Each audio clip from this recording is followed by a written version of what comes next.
don't know. Lush. It's dark liquor. Man, that lemonade go hard. What was it? Starting You don't eargasm. drink? He's starting to orgasm. You're not a drinker? Not socially? All right. So we we're up? live. Yes. We good? Where we at? We are What's up? here. On which Streaming one? on Eargasm. Orgasm. Okay. And Art of Conversation. Nope, it ain't streaming though. I don't see nothing streaming. Let me try my other Just one. started. Y'all wearing me out.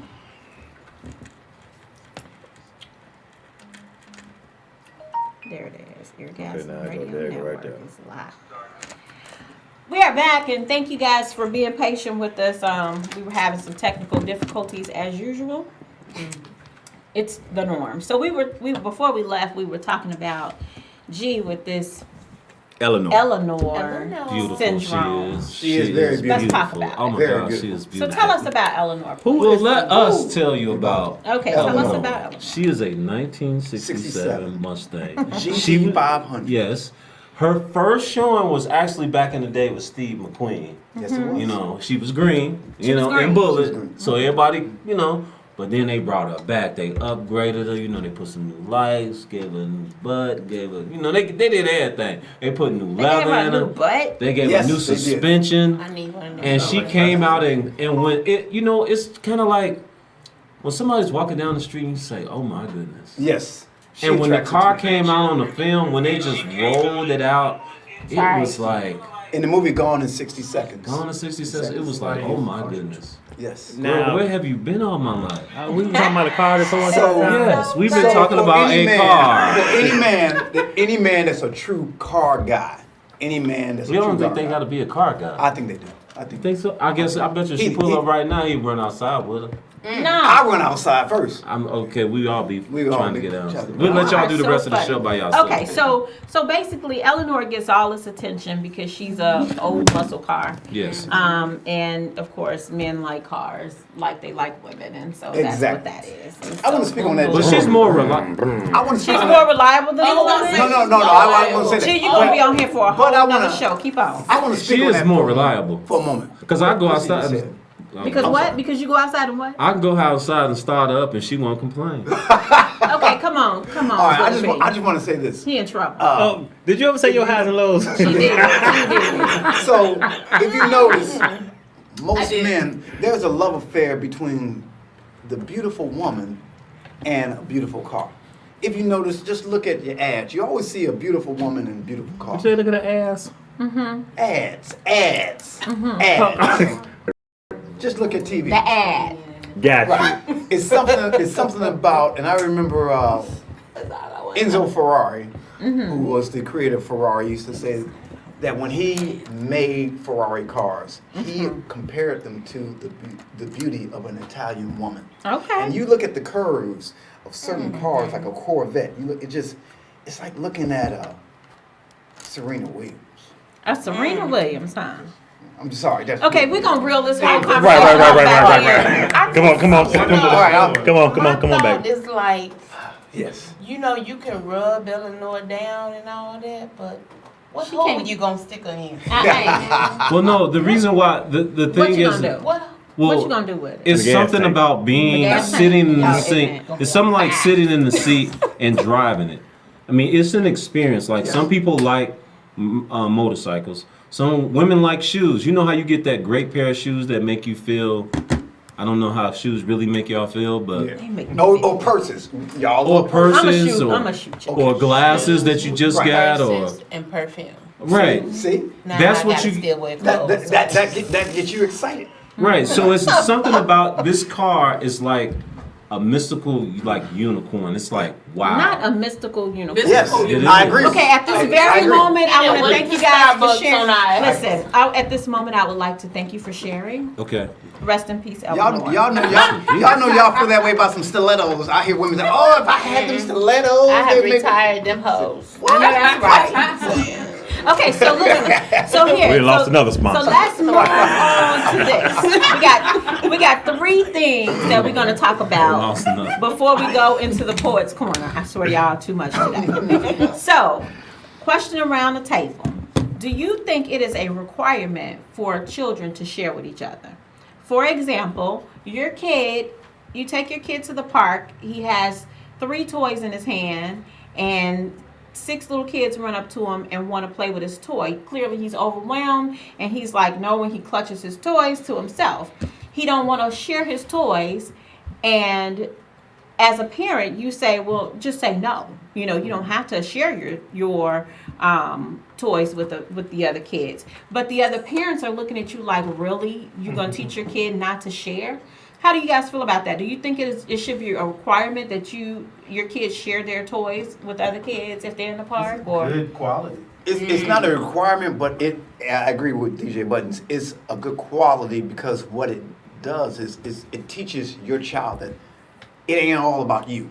Right. It's not all, and that's what's wrong with society. So to answer that, Right. it's a good quality that we all should, if we go back and think back, that everything ain't all about me.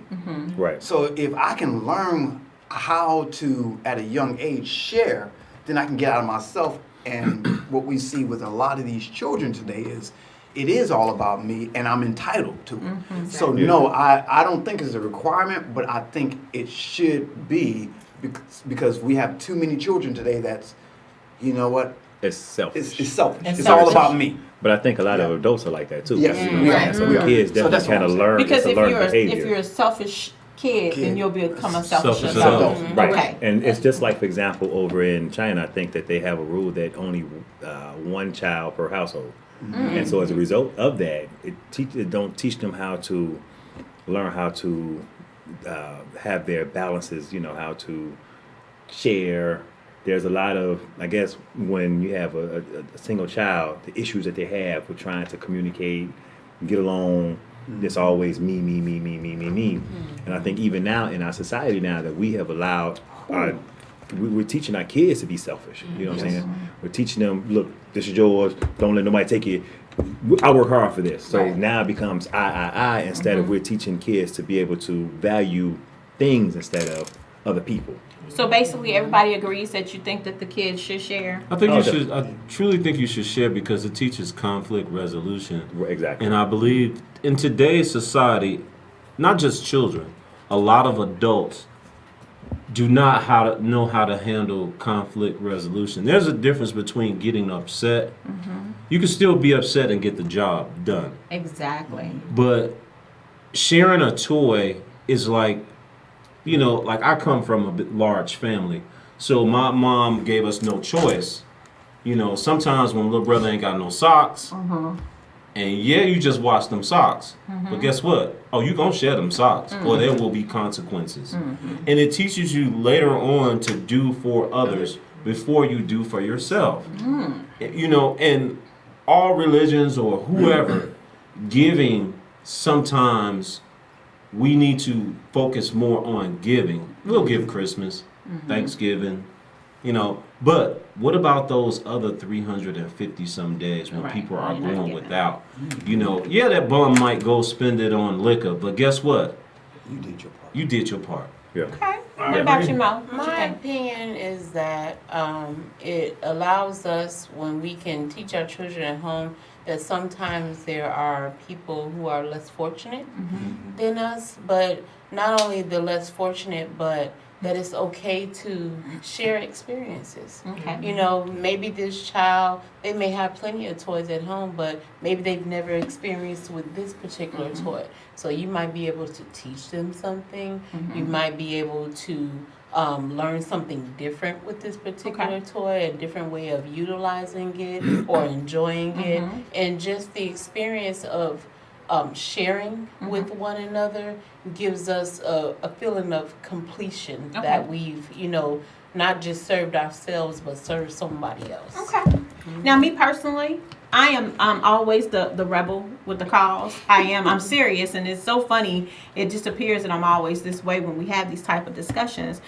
I think that given the scenario, if 6 kids rush one kid that is a loner, you ultimately shock the shit out of them. And so I think that if the kid is not comfortable with sharing, I wouldn't force the issue. Now, this didn't happen to me personally, but when I read it, it was a big deal in it was on the parents blog. I'm a part of a blog in Plano. and the parents were going back and forth, and it was a Caucasian lady, and she was like, I told my kid not to share if he didn't want to, if he wasn't comfortable. I don't know that I necessarily disagree with her, because I have a kid that is growing up as an only child, and I too grew up as an only child, and I know what it feels like to be the kid that's walking to the playground that does not know anybody and get bum rushed. And so I think that in the initial shock of it, I probably would have been the same way. I probably would have told them, just because ultimately kids work that stuff out between themselves. They work it out amongst themselves. She didn't. Now, what I did see, and how I do agree with everybody else, is she didn't allow that kid the opportunity to have conflict resolution. Right. And that was the most important thing that I walked away with, and I'm walking away with today talking to you guys about it, is sometimes you just have to take the mommy off and let the kids work it out themselves. Right. And so most times now, if it's 3 big kids and I'm a little bitty kid, then I'm that mama. I'm going hard in the paint. You better back up, because I hit kids. That's me. That's just who I am. I'm sorry. I got a 9-year-old. Somebody That's how I roll. disagrees. That's how I roll. Chandra doesn't agree. She doesn't agree with what? Which Or is- Sandra. So she Hitting the don't. kid in the throat. Yeah, like Bernie Mac. let me tell you something. I'm today we live in a different society. Yes, we These do. kids are mean as hell today. They were mean back then in the day as no, well. No, but No, they're a whole different, different kind of mean this time. My daughter is 23, and the meanness that I saw from the mean girls when she was in school is a whole different kind of mean today with these little kids. Well, So I don't know. I think I'm social punching media and I don't want to get nobody else sponsors in trouble, but I think You a know, lot, you're one. a lot You're of one. time, I think a lot of times people don't look at the core of who a person really is. And like you say, with that big kid, my thing is, son, you're going to have to work it out. Yeah. I can only save you so many times. Exactly. One I day, agree with that. you're going to step up to the plate and say, you know what?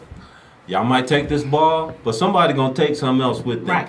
Yeah. So I think a lot of times people don't want to deal with confrontation. Look That's at the way we live in today. Yeah. Look at the way we have a president, the way politics is. Everybody wants.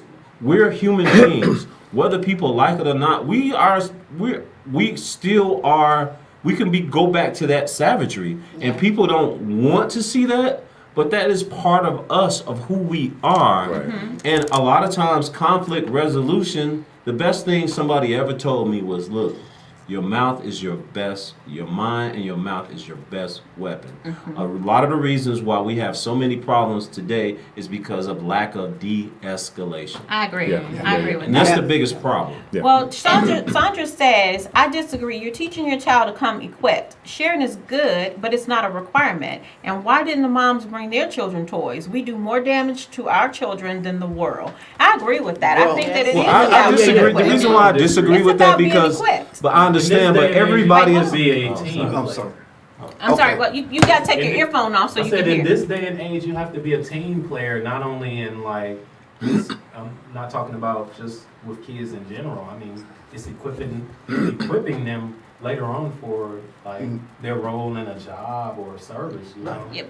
But sharing is not a requirement. It's not a But requirement. It teaches But giving. it's part of a Individuality. teaching. Teaches Right. sharing. It's a So, teaching mechanism. teamwork. Right. Okay. Like you have to teach sharing in order to be able to allow other things to be allocated behind it. But hold on, that does not necessarily mean that so I don't know these kids, right? As a kid, I'm speaking Or from the a kid. parents. I don't know these kids. They could Beat 'em be down. ragamuffins. I don't know that I Well, you can don't know trust me. I'm a them. ragamuffin. I can trust them with my stuff, and But it's I was my gonna say stuff. that, Christy. It's That's my what I was gonna stuff. say. For me, I think teaching your kid to share is a very important tool. Mm-hmm. Yes. However, in that particular scenario, I don't know that I agree that I would say with these kids that just walked up at the park, Right. that my Right. kids should have to share. I don't know if you're gonna break my kid's toy. Right. I don't know if you're gonna run off with it. Well- Yeah. I don't know any of that. You know, So what- if my child makes a conscious decision to say, I'll I'll share, mommy. I don't mind sharing. Then I'll let my child make that Right. decision. You have Because to. they should be able to make their own decisions about that. Well, If they say, but no, how old- Mom, I don't really want to share. If it's your family and friends, Right. Then I'm gonna gonna enforce encourage Let me, you Right. let me to interject. share with your Okay. family and friends. All right. But they may Well, hold on. be just as worse as the friends. Right. I mean, and the strangers. They could be. But we don't. That's a chance that we have to take eventually. We can't just. No, but you don't have to force it. You don't have to we're not force it. necessarily Yeah, forcing. I'm not saying you have to force it, but what I'm saying is this: just because a person looks a certain way, like you say, ragamuffin. Like I could talk to a bum on the street, and coming from a family where we didn't have much, I understand what it's like not to have, and for people to look down on you Right. because of we shopping in Goodwill. Right. And all your, it's a bunch of us. They used to call us, it's 20 of y'all. And it was 8 boys, 5 girls, We were the same plus way. my parents. So I know what it's like to give my life. I know what it's like to eat from the same plate. I don't mean like, look, the plate is only this big and we gonna share it. Right. I know what it's like to share everything, underwear, and it don't matter. I understand. So I think it teaches kids, regardless, when you give somebody something, you're giving it. Yeah, you might not get it back, and they might run off Let with me- it. Yeah, no. Let me interject. But we're not looking at it But from hold that on. What perspective. you got to say, Bill? Okay, so I'm hearing all of the points that you guys are making are so sound and correct. She talked about individuality, which yes, that's important as well. But what we're missing, and I think on this whole, it's depending on the situation. You're right. Depending on the situation, you got to watch as a parent the situation, and also, but it's still. What goes back, we all agree that you teach your children. Now, depending on the situation, I, as a parent, I'm going to sit and watch, and I'm going to say, okay, conflict resolution. But it goes back to, as a parent, many parents have not taught their children conflict resolution, and therefore, children must learn it. Yeah. Well, and I feel somehow. like the parent didn't teach their kids Right. that they shouldn't go up and bombard another kid Exact- for their things. Right. It- But they- there's a whole Are lot. they really Right. bombarding? It, Right. it is, because if you see one small child walks up with 3 toys in his hand and 6 kids take off to him, you don't know what is in that kid's mind. But how about when give them- 6 kids are You coming gotta get towards jumped. them? Okay, So but should hold we on. have the child? So in this case right here, should next time we make our child leave the toys at home? No, to make because sure you that know don't what? happen? You're No. taking your child, because my son does this regularly. Everywhere he goes, he got a handful of Pokemon cards and 3 or 4 Power Rangers. And so my thing is this: when we go to the park, because he don't know if he's going to find somebody that wants to play with him, Right. he's equipped to play by himself Yeah. outside in the park. So that does not, just because he's exercising his right to bring his toys, 6 kids don't get to come and decide for him Well, that he's going to share his toys. Well, I don't with think the kids are deciding, but children. The Intrigued. problem, the They're problem is intrigued. this with adults. We have forgotten that we was kids at one time. Yes. So now we feel like, oh, it's mine, or it's this, or that's that. You know how a lot of times you have a barbecue. My biggest thing is if I'm having something, and you ain't bring nothing, and you taking plates, I'm gonna feel some type of way. But my mom said this to me. I taught you at an early age, regardless. Maybe they don't have. and let Maybe him go. nobody has taught them, Right. because And it goes back to everything that teaching. we see today in society with the problems that we have with It's the about separation teaching. That's is all about So, teaching G, is it another our- is it- And maybe individual. they're taking that plate home because that's the only thing they might have. That- Dang. Okay, True. but But is it it still our goes back to charge? teaching. Is it our charge to teach an adult anything? Sometimes it is, Sometimes it yes. is. Hold on, Am I I- agree. am I my brother's Because keeper? that's exactly what I was getting ready to say. Exactly. So I agree. Am I my brother's keeper? Yes. I am going to give you everything I have, but I also feel like there is a level of there's boundaries. Of course. And you have to have boundaries in everything. You Of have to course. have standards, Right. Yes. and you don't want to be discriminated against, because you know how that feels. Right. You know what I mean? As a little kid, they know what that feels like too. So I say this, which is why I say I agree with both sides of the coin. I don't feel like it is a requirement that my kid shares if he does not want to. I want to give him an opportunity to work it out between the kids. Typically, they will come around and they will share because he don't want to play by himself. That's the whole Right. point of going to the park, right? Exactly. So Right. eventually, that's the part that I feel like the parents have to sit back and just let these kids be sometime. Watch them Right. and see how it works out. But if my kid says that he does not want to share, I'm going to respect that. Yeah. And then at that point, I'm going to say, well, if you want to play with them, then go put your toys up. And let me add this. Let me just Okay, add go this ahead. really Dan. quick. Go ahead.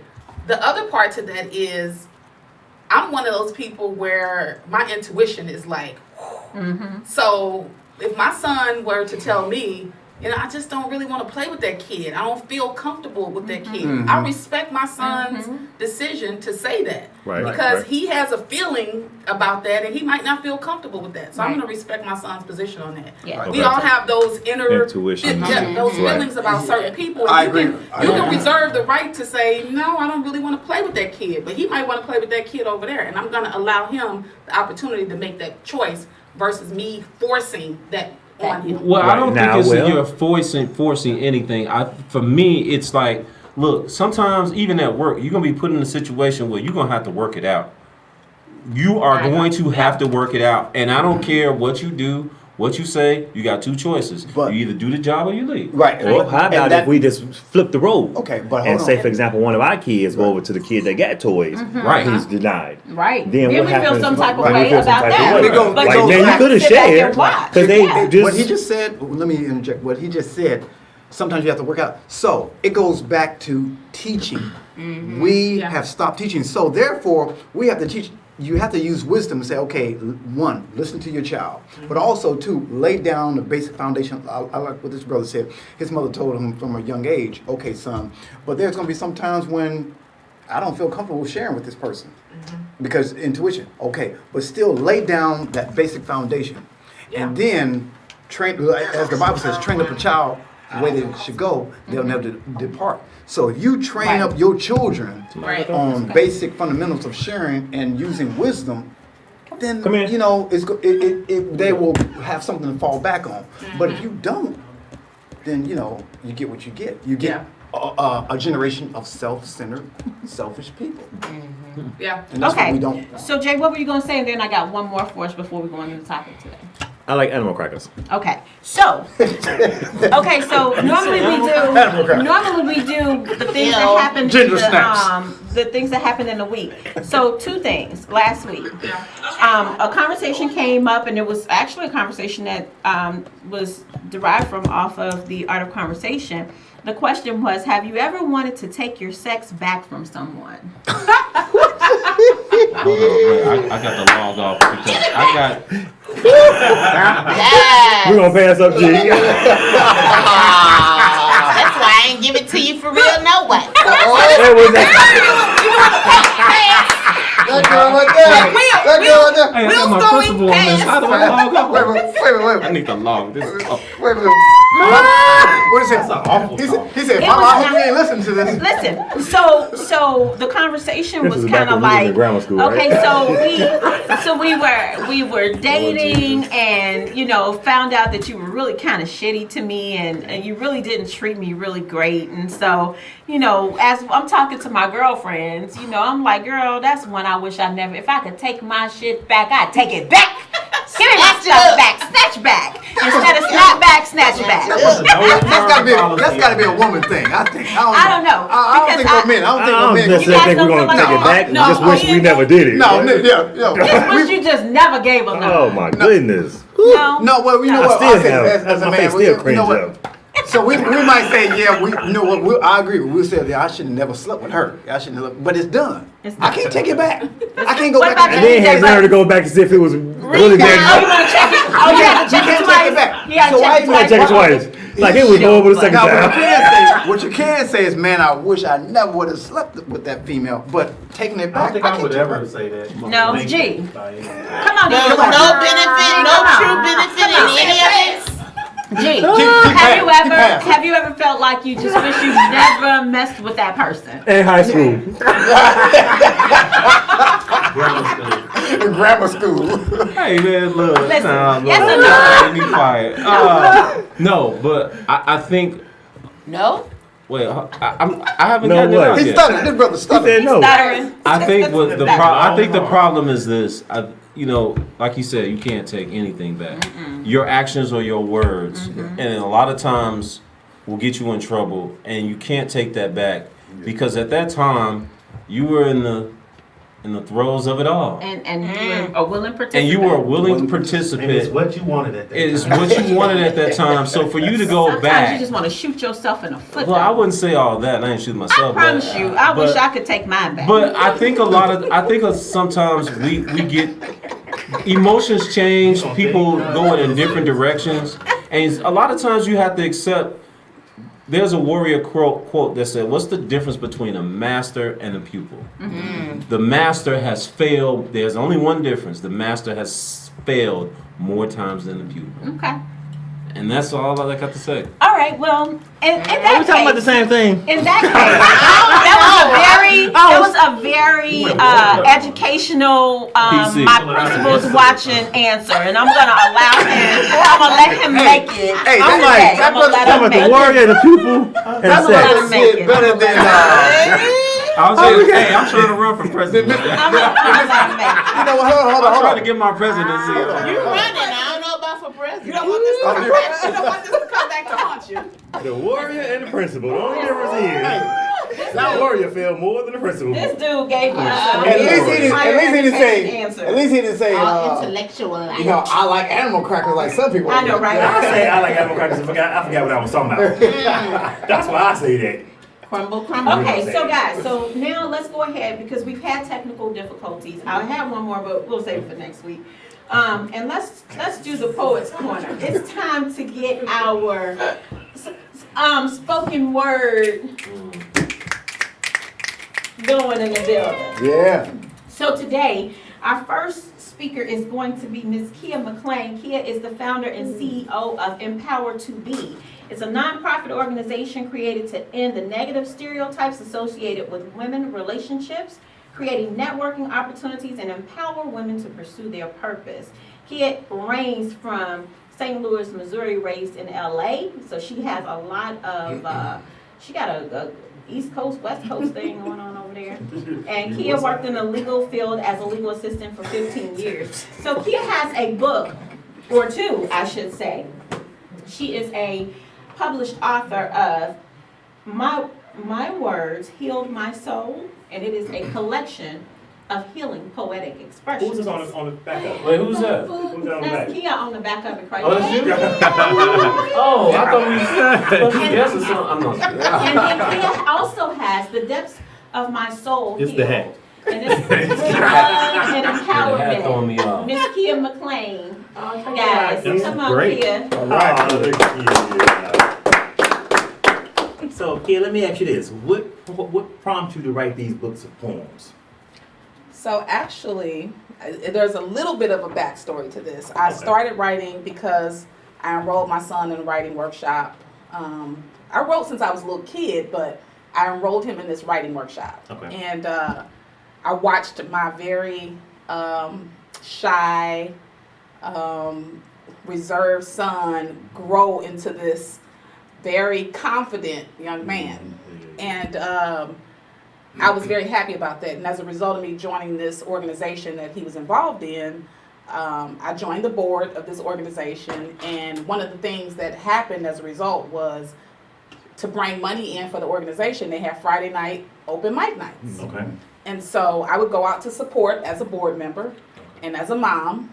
And the very first night I went, I just was like captivated, you know, watching these people get up and speak. And I had already kind of wrote a whole lot of stuff, but it wasn't anything that I wanted to share with anybody. It was just my thoughts. And so the second week I went back, I got on that stage. And this was probably 2007, 8. And I've been doing it ever since. Wow. It was like I just fell in love. And so the books came about after a series of things in my life. People would say, you need to share this. And I was just kind of, you know, going and speaking and, you know, sharing my poetry just because it was helping me. Okay. I didn't realize it was helping other people. And so people were, you know, can you come and speak? You know that piece you did? Can you come and do that here? Can you come and do that there? And so I said, well, let me put this out and help other people. People that I don't know, people that I can't reach, I can't touch, but can be impacted by my experiences. Because what I've learned is that the things I've experienced, other people have experienced as well. They just aren't talking about it. And so I'm willing to be that testimony. I'm willing to share my story and put it out there. If it helps to heal somebody else, if it helps to encourage somebody else, if it helps somebody else to say, you know what, I'm going to just let go of all this other stuff and forgive and heal and move forward so I can love myself so I can love other people properly and be empowered by it. So Okay. And the phenomenal thing about it is that that's what the whole purpose of Eargasm Radio is, because everybody does have a story. And for the same situation that you're referring to is that everybody have a story. And just because some people are still afraid to tell it, because for the most part we're so consumed with it so much, we think that we're the only ones that's going through it, Right. and no one else has a testament to it. And so through that, I think that right there in itself is giving us the platform to hear someone like yourself to heal us. Because, you know, I think we all still struggling. We are Yeah. still the pupil. We're not the master yet, right? That's Or right. the master. I ain't even close. You not a master yet? Nowhere close. Because I know I've done a whole lot, fellas, so I should be a master at something. No, we all got that. I'm a master, fella. You can be a master at. Okay, go ahead. Never mind. Never mind. Right. Never mind. It's all love. It's all love. It's all love. It's all love. It's all love. It's just what it is. You know. Okay. So by all means, I want to hear the one that everybody requested the most. That kind of touched. So we got some tissue. Hold on. Pass me some tissue. Tito, give me some tissue. We need some tissue. Everybody on the tissue. Damn. just spread it out. Just Spread break it up out. the piece. Break It's up like, the it's like piece. playing cards, man. Feel like Let it cards. pass it around. Take one pass around. There you go.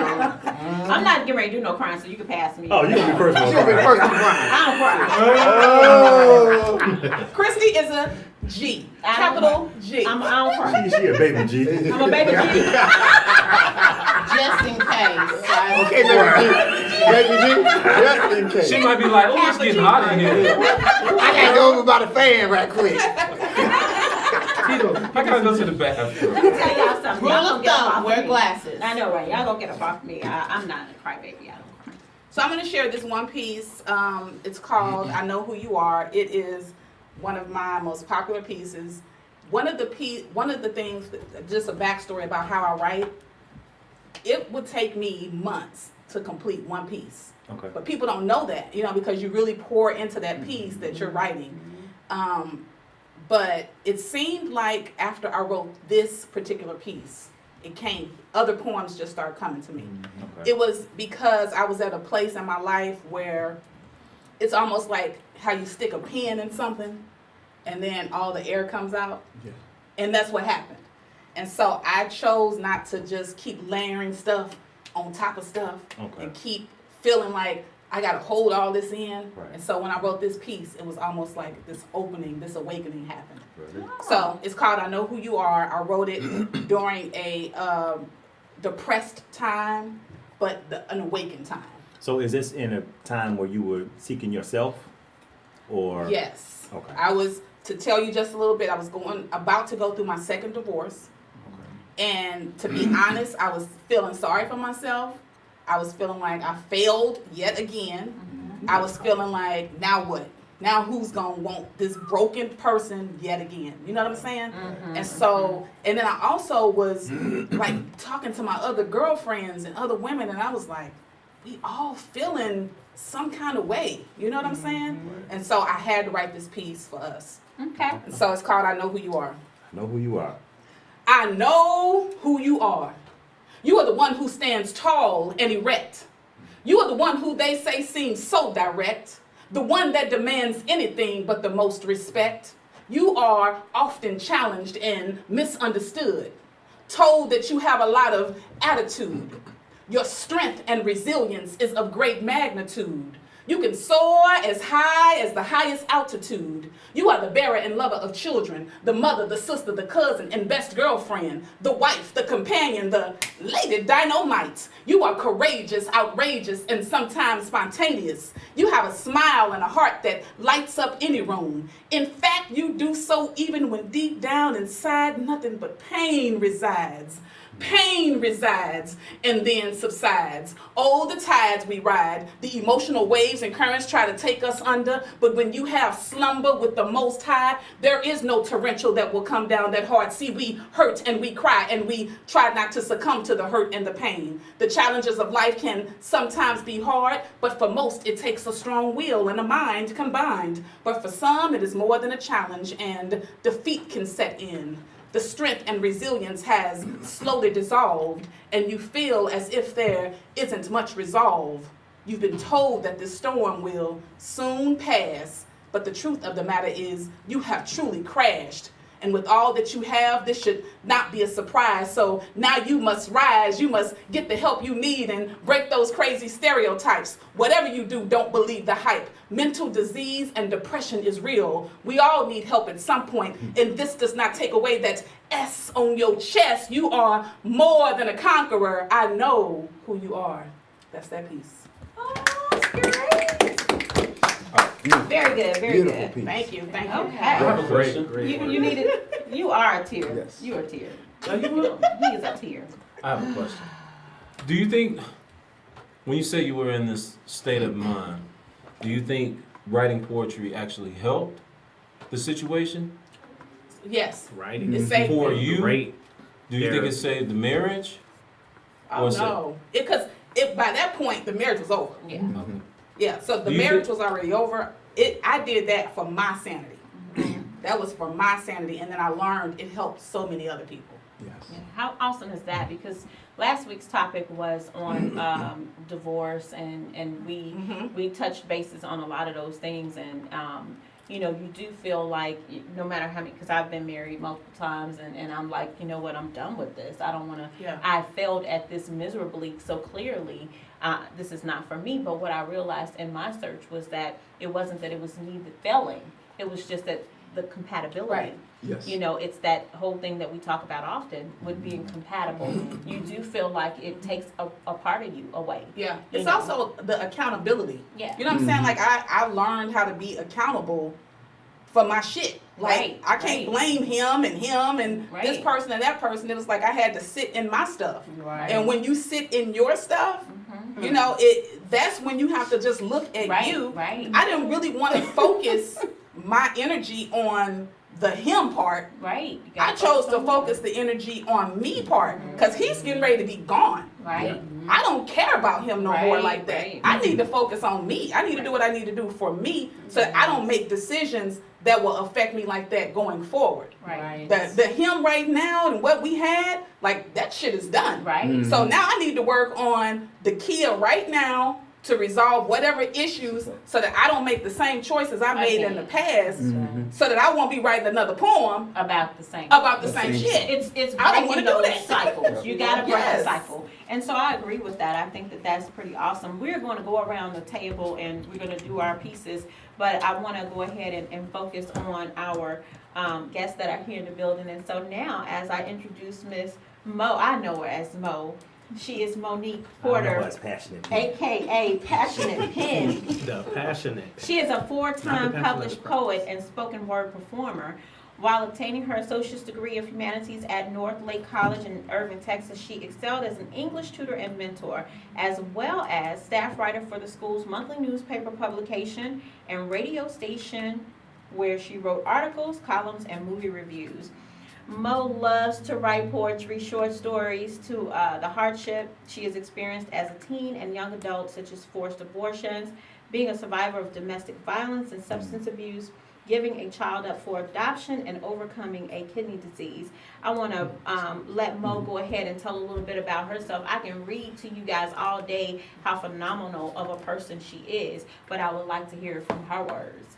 Well, thank you, Christy, and thank you all for the opportunity to come and share with you all. Life is not easy.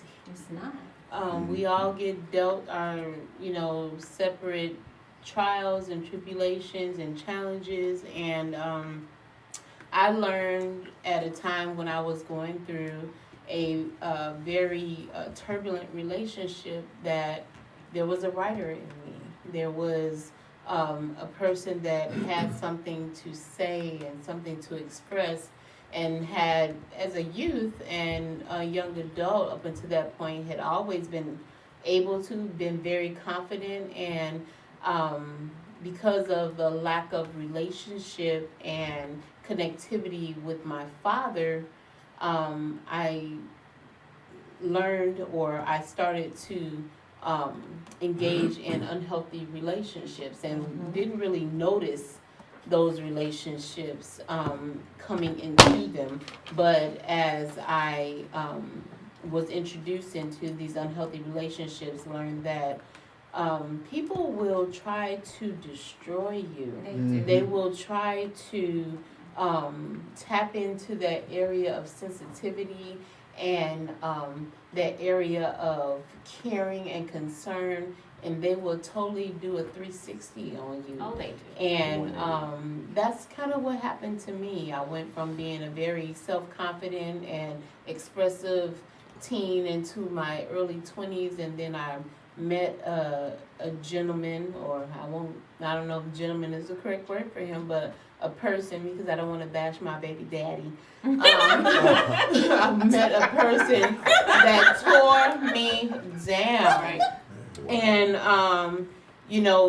had me pretty much running for my life. And I wrote a series of poems, and it's funny because my writing, he noticed that I was an artist, and he noticed that I had something within me, and my writing was kind of a punishment. When he would come home from his daily work or his duties or whatever he was doing out there in the streets, I was required to have something on paper. And yeah, it was really deep. A lot of things that we don't really have enough time for here today. Right. But in all of that, it built me from the inside out, instead of people looking at you from the outside and wanting to pull from what you had to give from within. And so a lot of my writing comes from my personal experiences. Yes, I did go through a forced abortion at the hands of my father, who was a very prominent member in our church. I grew up in the church, and to save face for him, and his stature in the church, when I, stepped outside of the realm of, skirts down, draws up, what I'm saying, and not having that, back then our parents didn't talk to us about sex, drugs, and rock and roll. They, it was, do as I say and not as I do. Right. And, there's that, they don't make up for that area of curiosity and that area of, when you're smelling yourself and you're trying to figure out, I just want a boyfriend like my homegirls got boyfriends, and I was very intelligent in school. I participated in sports, and, I was very well rounded as a young lady. Our family and our family friends looked at our family like we were the Cosbys. Well, really, we were more like the Bundys. And, it was just kind of like, y'all don't know what's going on behind these doors, And so, relationship-wise, I've had some challenges. I've had some challenges health-wise. I've had some challenges as a single parent. But God. And God is But God, amazing. I'm so grateful for that foundation. And what we didn't learn back then was about relationship. We learned about regulation, going every Sunday, every Wednesday, choir rehearsal, Bible study, YPWW and all that. But the relationship is what I lacked. And I'm so grateful to know that I have that today. That's awesome. So let me ask you a question. As far as I just heard the thing that I think stuck out the most was that you were required to have something on paper. What type of validation did that serve for him? It served for him that I was kind of in place.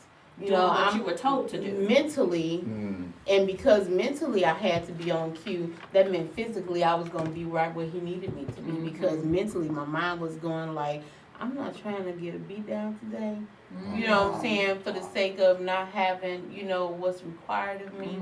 And it was truly a whirlwind, because like I said, being coming out of high school and being a very self-confident and very, just more mature than my years per se. It was really just kind of like what is this? You know what I'm saying? I never knew this type of thing existed. I was the type, back then we had Oprah Winfrey was very prominent on TV, Jenny Jones, and you would see these TV shows about women talking about how they were being abused and how, you know, they can't leave. And I was the person on the other side of the TV like, girl, you need to so-and-so and this, that, and I wouldn't do this, that, and the other. And when you find yourself in that predicament, you like, I know exactly what they're talking about now.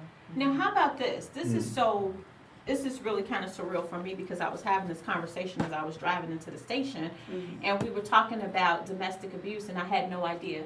I didn't even read your bio when you sent it to me. I had no idea that we were going to talk about this, but we were talking about how being in the last couple of weeks, how you can walk around for days angry and not talking to each other, and the feeling that you get. You know, it's that feeling in the pit of your stomach like something is not right, that uneasy feeling. The feeling that you got to walk on eggshells. You know what I mean? And so I was talking to my best friend this morning on the way in, and I was saying that, you know, for me, it's one or two things for me. This is just me constantly with the people who know me.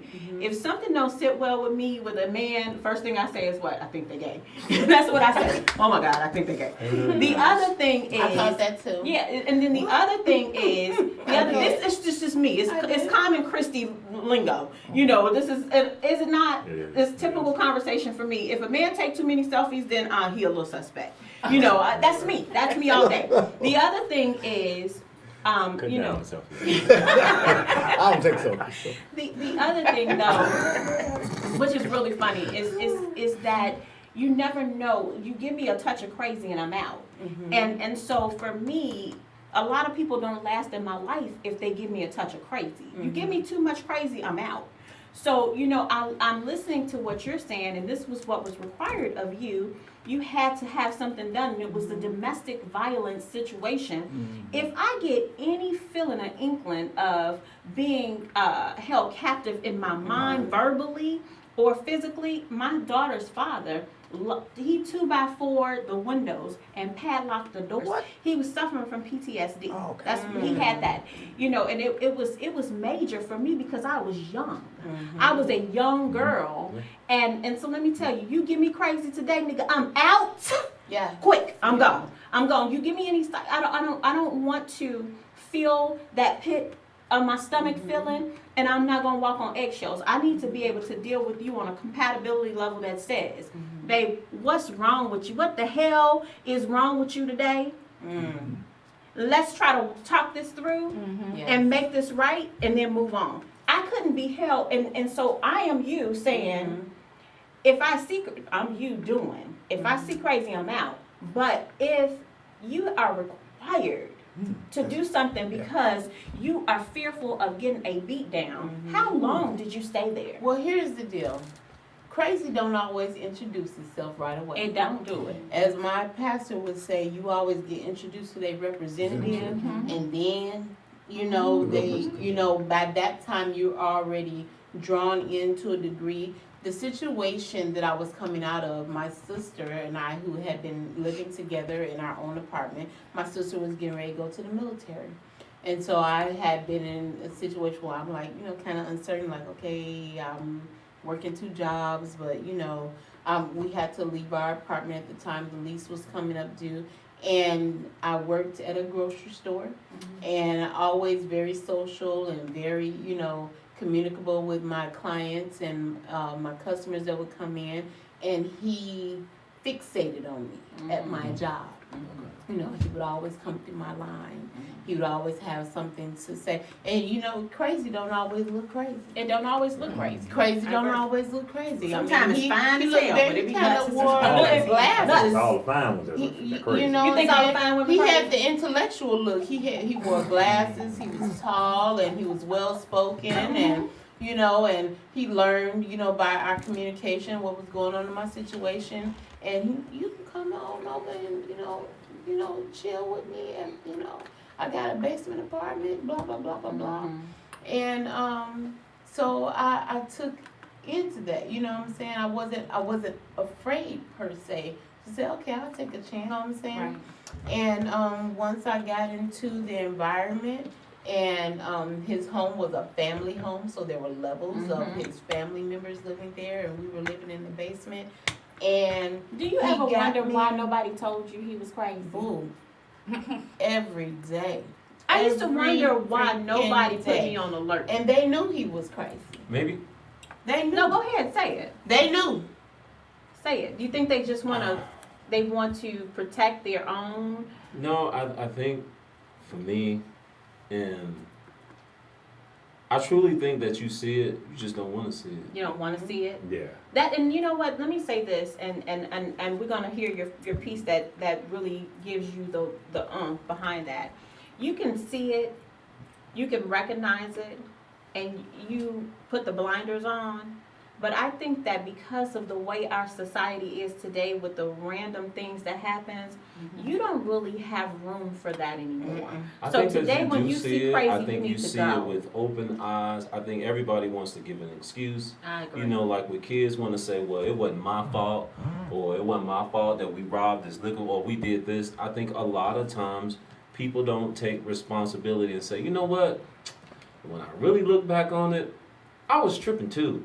And I knew that something wasn't right. And we always say There was just this euphoria. Or we Well, rush, that's the or we thing rush that into I it. talked about with accountability.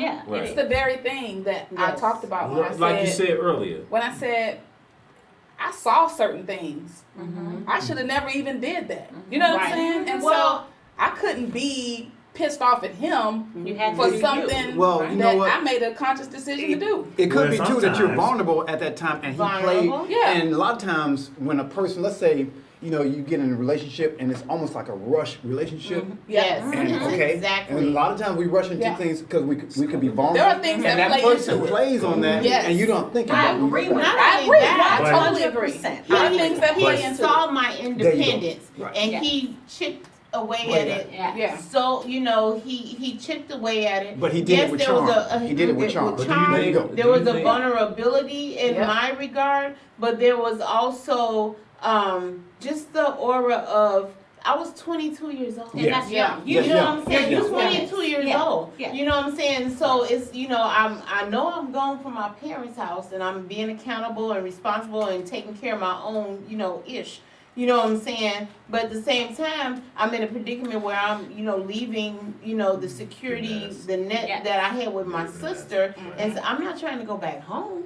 Yeah. I really didn't have nothing to go home to. My parents were married for 20 years, and it was 21. I was 21 years old when they got divorced. So what am I going home to? Right. So there was no, what I had known as security and stability was no longer there for me to reach back to after I had already become grown. So You know what I'm saying? So let me Yeah. ask you this: and from that experience, had you learned anything else, or do you make decisions based off your past experience?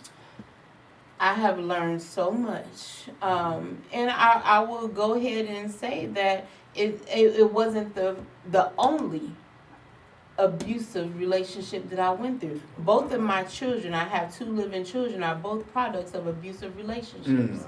So do you Okay, feel like that's which a were pattern? back to back.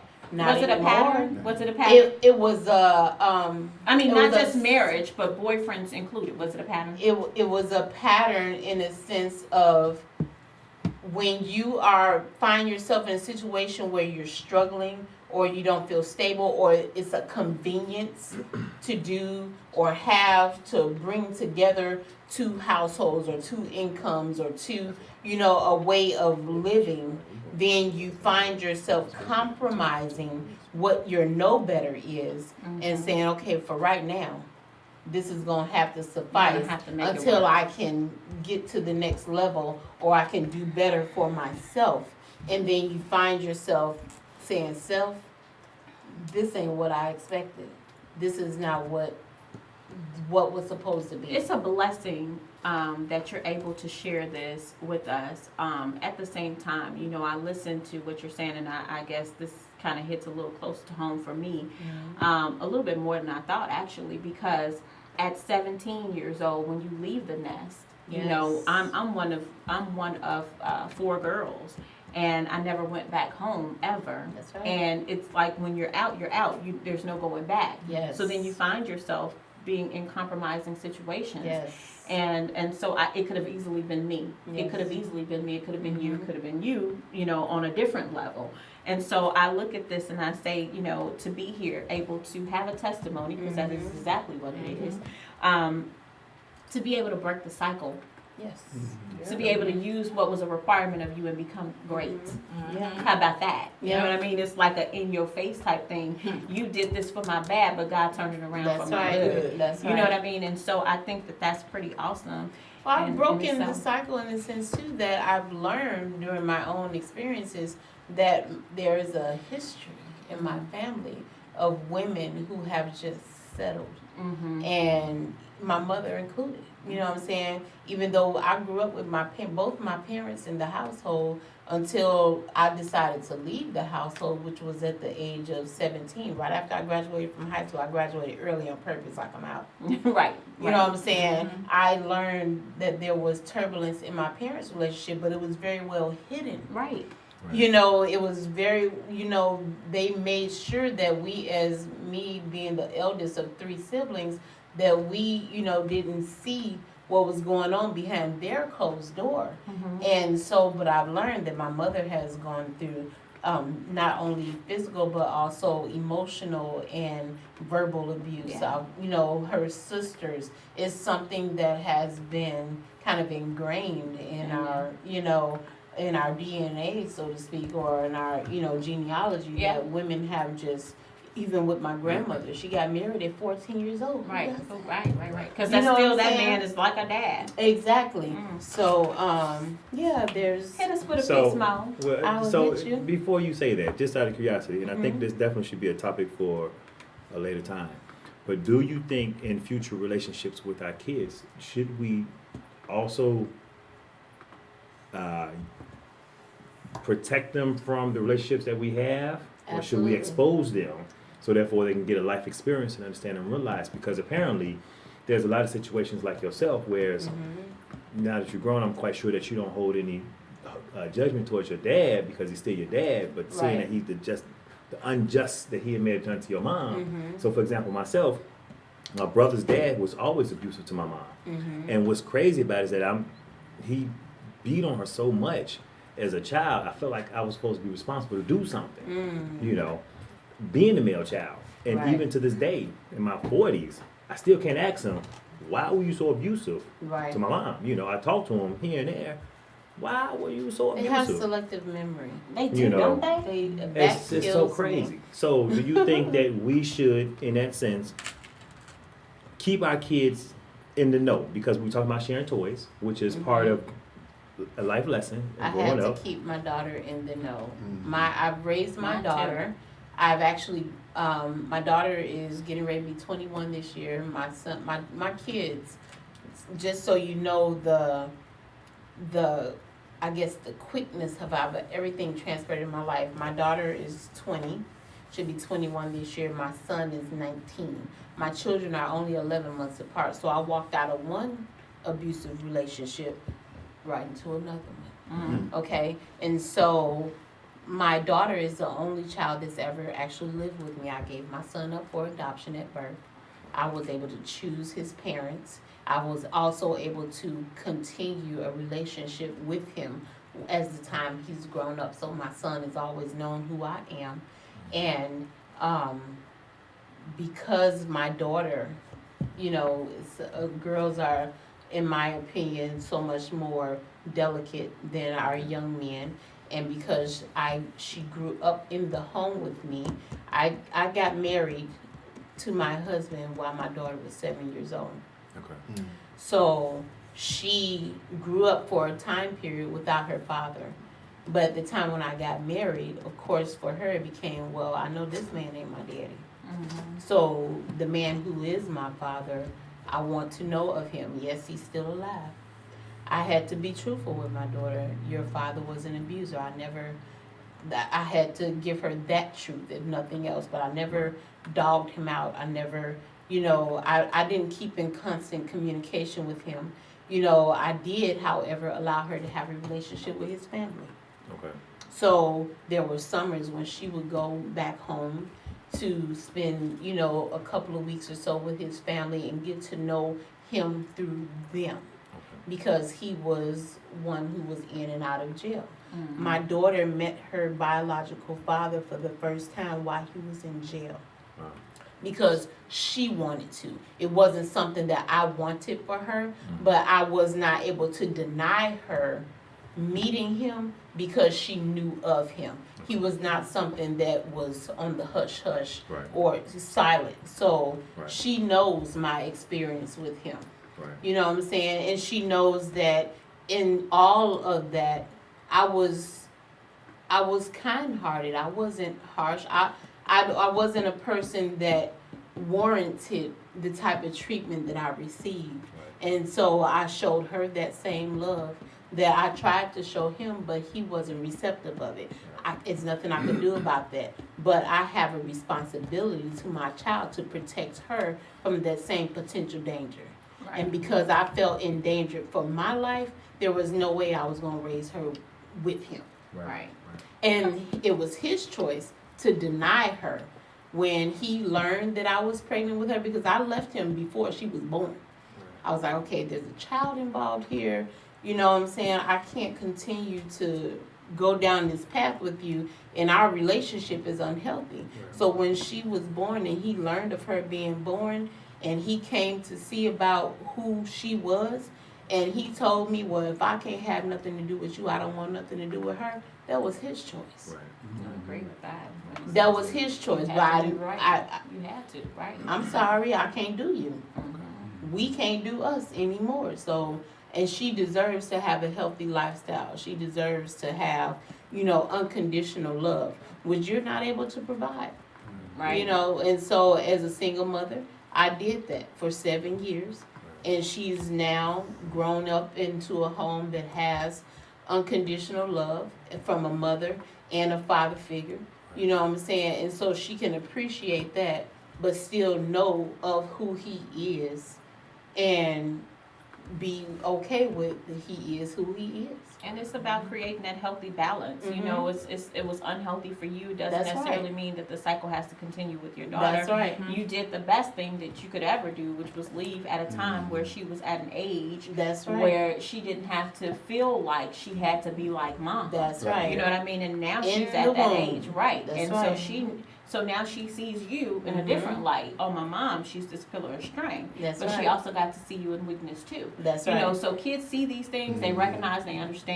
Yes. I think that, you know, like all of us, we all have a story. We all have things that have happened to us that may have not been very favorable. And some people grow up, you know, as you stated, you know, you shared a lot with your siblings because it was so many of you guys. I don't know what that feels like because I was the kid that was the baby on both sides. Taking your toy. Yeah. You know, so I had a sister who she was just mean, and she used to take the toys and throw them between the buildings. And I don't know if you know about the buildings in Chicago, but you know how they attach. Narrow. And let me tell you something, you can't get in between. So she would throw the toys down there where we could never recover them. Wow. And one day I just happened to be leaning out the window and looked down and that was my damn baby. Really? You threw my doll down and really? Oh, that's what's wrong with you. That's 'Cause what's you wrong didn't with me? share. We need to come up and get by this girl down. You know what I'm saying? One of them cabbage patch Take dolls. my I just stuff. want a cabbage patch What doll. was it? Cabbage Patch? Which Cabbage one? Patch. It was a Cabbage Patch Patch doll. doll. I told you. We Oh, got you no. one for Christmas. We That's too gonna do that. expensive. We gotta get. It's too expensive. It's too expensive. Listen, How much? Mo, do a piece for us because I don't have time for them. They always trying to diagnose me. Get your butt off the diagnosis But this table. particular piece came about because my opinion in, you know, all the challenges that we go through, I call them wars. You know, that we don't always see things differently. We can each be going through the same experience, the same trial, but how we got to that experience and trial determines how we deal with it, how we relate to it. And I might not necessarily deal with it the way you may deal with it. And so because of that, we need to learn how to respect and to understand, you know, that people deal with things differently. And so this particular piece is called Uproar War. Do I need my tissue or? You might. You Hey, might. man. Here, bro. Hold on, I got my shirt. Oh, Hush it. All right. So, haven't you heard? There is an uproar war within me. You see, I was told that thoughts become actions. But before acted, thoughts are words. So in essence, the manner in which he, she, you, and I are acting is by and because of what our minds have been born into, taught, then seen or heard. The war that we have fought the longest. Is there or is there not a God? As an innocent child, I believed yes. As a self-searching youth, I questioned how. As a woman with children, selective habits, and a husband, I cried, God, I need you now. Now would be the perfect time to show me why am I still here. I've lived through many turbulent years, watering this journey with frustrated tears. Remember God? Remember when I got pregnant at 14 years old? Remember when my father drove me to the clinic in the next state to snatch my mistake from my soul? It's not fair that a place and time which I can never rewind would be tattooed on my brain forever. The actions of avoiding early parenthood made strategically and painfully clever. So thoughts became words, and then words became whispers. Whispers became boldly stated, and these statements are supposed to be the bigger picture. What if the picture in my head does not mirror yours? Am I to be condemned or you? And thus begins our various wars. Whose perspective is deemed the collectively respective point of view for all? Does getting on a bandwagon exempt you from scrutiny? I think not. Consider Peter, John, and Paul. We are all flawed and by no means perfect. From birth, we have been branded to suppose that what someone else believes we should think, act, and talk like is worth it.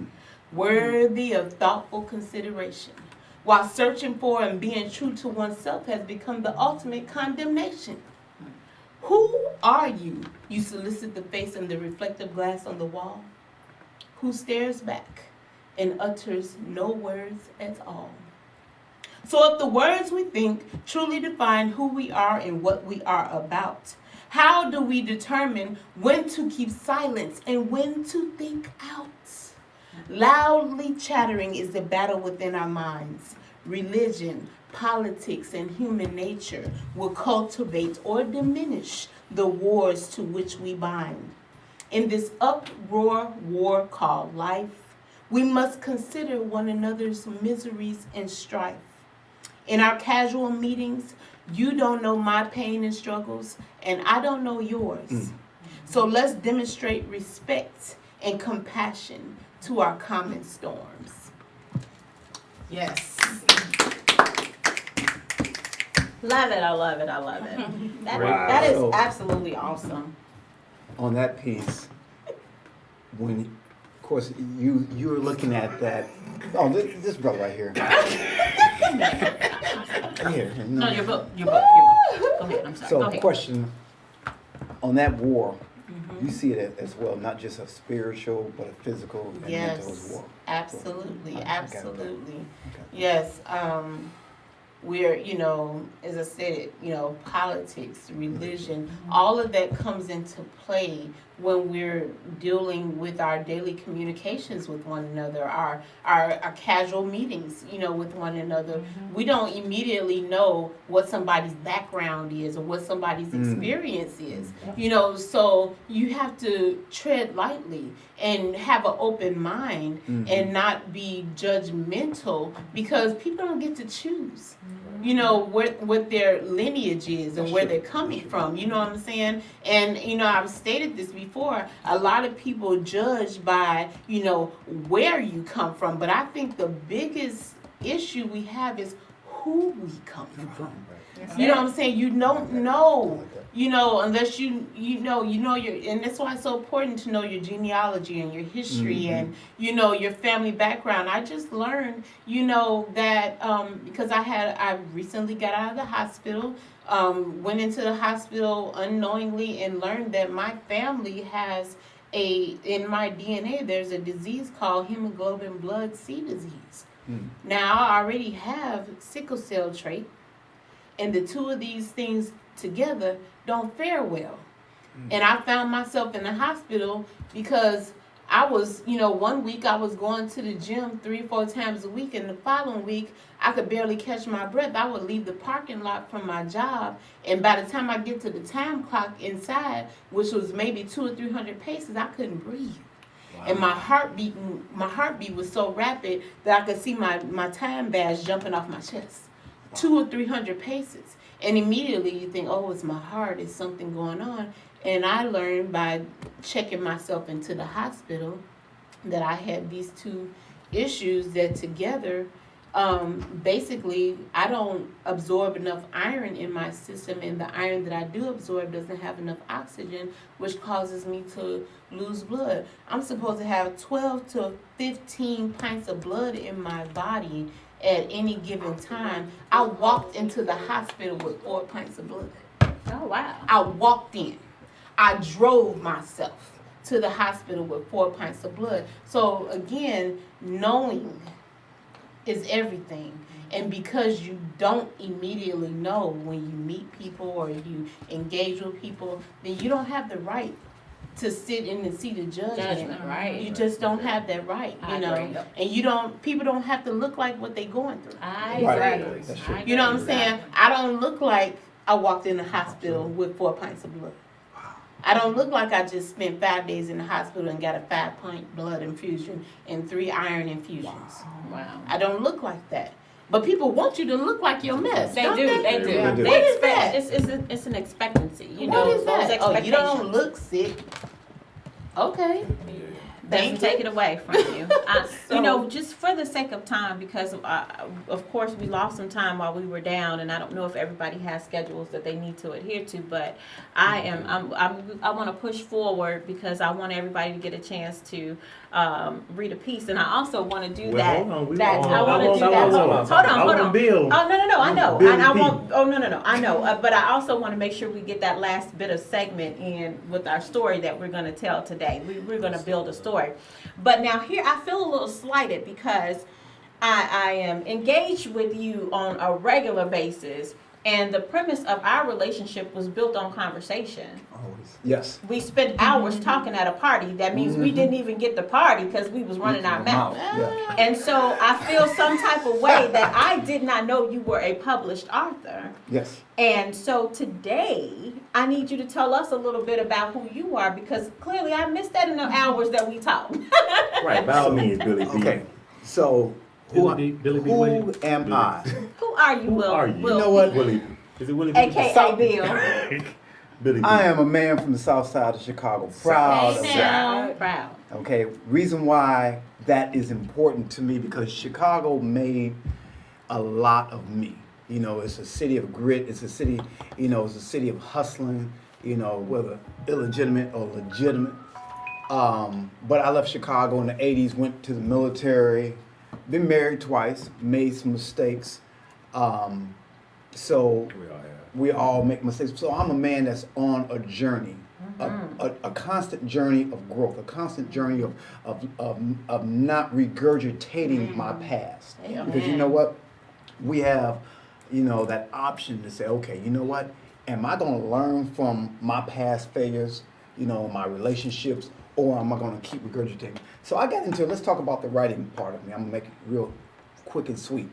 I've been writing since high school. I'm 49 years old. I started writing back in high school, so for over 30 years of writing. But I call Dallas, the one thing I can say, Dallas became my awakening, my poetic awakening. I had been writing for over 30 years, but it wasn't until I came to Dallas in 2006 that I started performing. There was a club called Sankofa Cafe, if anybody remembers that. So that was my when I first got my chops into the poetry scene and met some great poets. You said a cotton club? Not the Cotton Club, Sankofa. This is brother right here.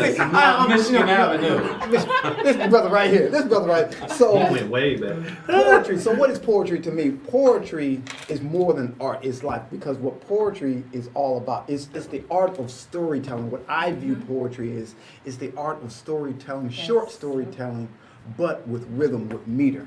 You know, so when I say rhythm and meters, it doesn't always have to rhyme, you know, there. So I got involved in poetry because through my pain, my mistakes, it just healed me. Yeah. And then when you got on stage and you would spit a piece and somebody would just feel it like, okay, snap. And then somebody would come and say, you know what, brother, I feel that piece. I can understand that. Yes. I can get that. So then in 2009, actually, I self-published my book. And through that journey, been working on my second book. And so I just want to say that I'm blessed to be here with you guys, with other poets, with other artists, to me, because I learned from you guys, because I'm nowhere near a master. I'm still learning. And so poetry is all about what we sense. We have 5 senses. I tell people this all the time. It's what we sense in this world, and then we put it. This brother right here. See, He said we only use 4. I say 2. Two. She Yeah. said 2 too. Okay, well, I use, I taste, I touch, you know, I smell, I hear, I see, but everything in this world, I do that, and then I put it down on paper Yeah. to tell a story. Yeah. That's all I'm trying to do. So, Do the Peace one out. you did last night. I think that is so awesome. The one last night. This is the love fabulous. poem. Yeah, let's hear some love. I need some love. Let's do the one from last night. I need All some right, love. let's I From really last need night, some love. okay. I I need thought some that love. was very powerful. Okay. I really did. So, love. But maybe I you don't- got another one. Do you by all have one that means. inspires you more? Tell me. Then, I okay. want to hear the one that inspired you the most. Made you Willie P. Ooh, well, the love poem. Willie P. This Wait. one, okay. Who is This she? Who poem. is she? You know, earlier she said that, you know, no, I think when you said that you take months to write a poem. Usually I don't. So the one that I'm going to speak about, the one that took me the longest. I usually can do a poem in a couple of weeks, but after my second divorce, I was broken. I was really, really broken. So I'm gonna spit this one, not spit it, but I'm gonna read it. This is a Spit it. love piece, but it's also a breaking up piece. Wow. So Oh, do I need some tissue? you might need some tissue. I don't know. Here, brother. You know, here you go. I use You everybody can tissue. always just keep the tissue All right, all right, in all your right, hand. all right. Either worse. All right. Hey, you can So take all of now it. remember, this was after my divorce. It took me 6 months. I had to go through my healing phase, and I've been divorced 3 years now. But let's go ahead and go with it. Boy finds girl. Searched and found who he thought was the one, only to gamble away in tainted love that left his heart broken and bankrupted to none. Like frost spread across a winter window's pane, she became the cold stain that covered over the frozen veins of his inward soul. As his ears played back the soundtrack of her song, that she was no longer in love with him, that left him so cold. So he stored the memory of her inside of an unlocked Pandora's box, hidden deeply within his third eye, as she transformed into a faded black ballerina, still spinning loosely on top. And so he loses himself upon his own ocean of emotions, floating aimlessly adrift, still holding on to that sunken ship of her and him. He places his bare feet upon the cobblestone road of healing, with each bump and edge revealing the sores leaking out of every pore of his naked feelings. But time, it ticks on and on and on. Meanwhile, that hole from where his heart was ripped and torn has closed and been stitched up by God's hand. Now, no more nightly tears of bitterness and regret rain down over on top of his crown, because he has found the forgiveness gift and let her go. Then one day he awakens into a fantasy daydream to cast his eyes upon the eclipse of a song of a Solomon queen. She is the new rainbow spread across his mind's horizon foreseen as God's promises engraved upon the page of his heart straight out of Genesis 2:18. And his soul wanders into her as a ship that sails upon a calm blue sea with no compass, gently rising and falling over each ripple as her spirit searches throughout his kingdom temple, as she, out of all the women, would see his worth and become his life equal. Now that they have found each other, their wait is finally over, because what God has joined together, let no person, poverty, or pain separate this bond forever. Boy finds girl. Yes. I love it. I love it. How fabulous is that? Love it. So Bill, the fact that you wrote this piece and it actually has your imprint. Today, how long ago was that piece? This piece was actually written on July 29th, 2015, because I got divorced December 7th, 2014. And so today, from that time to today, your growth, it has been tremendous. Oh, yes.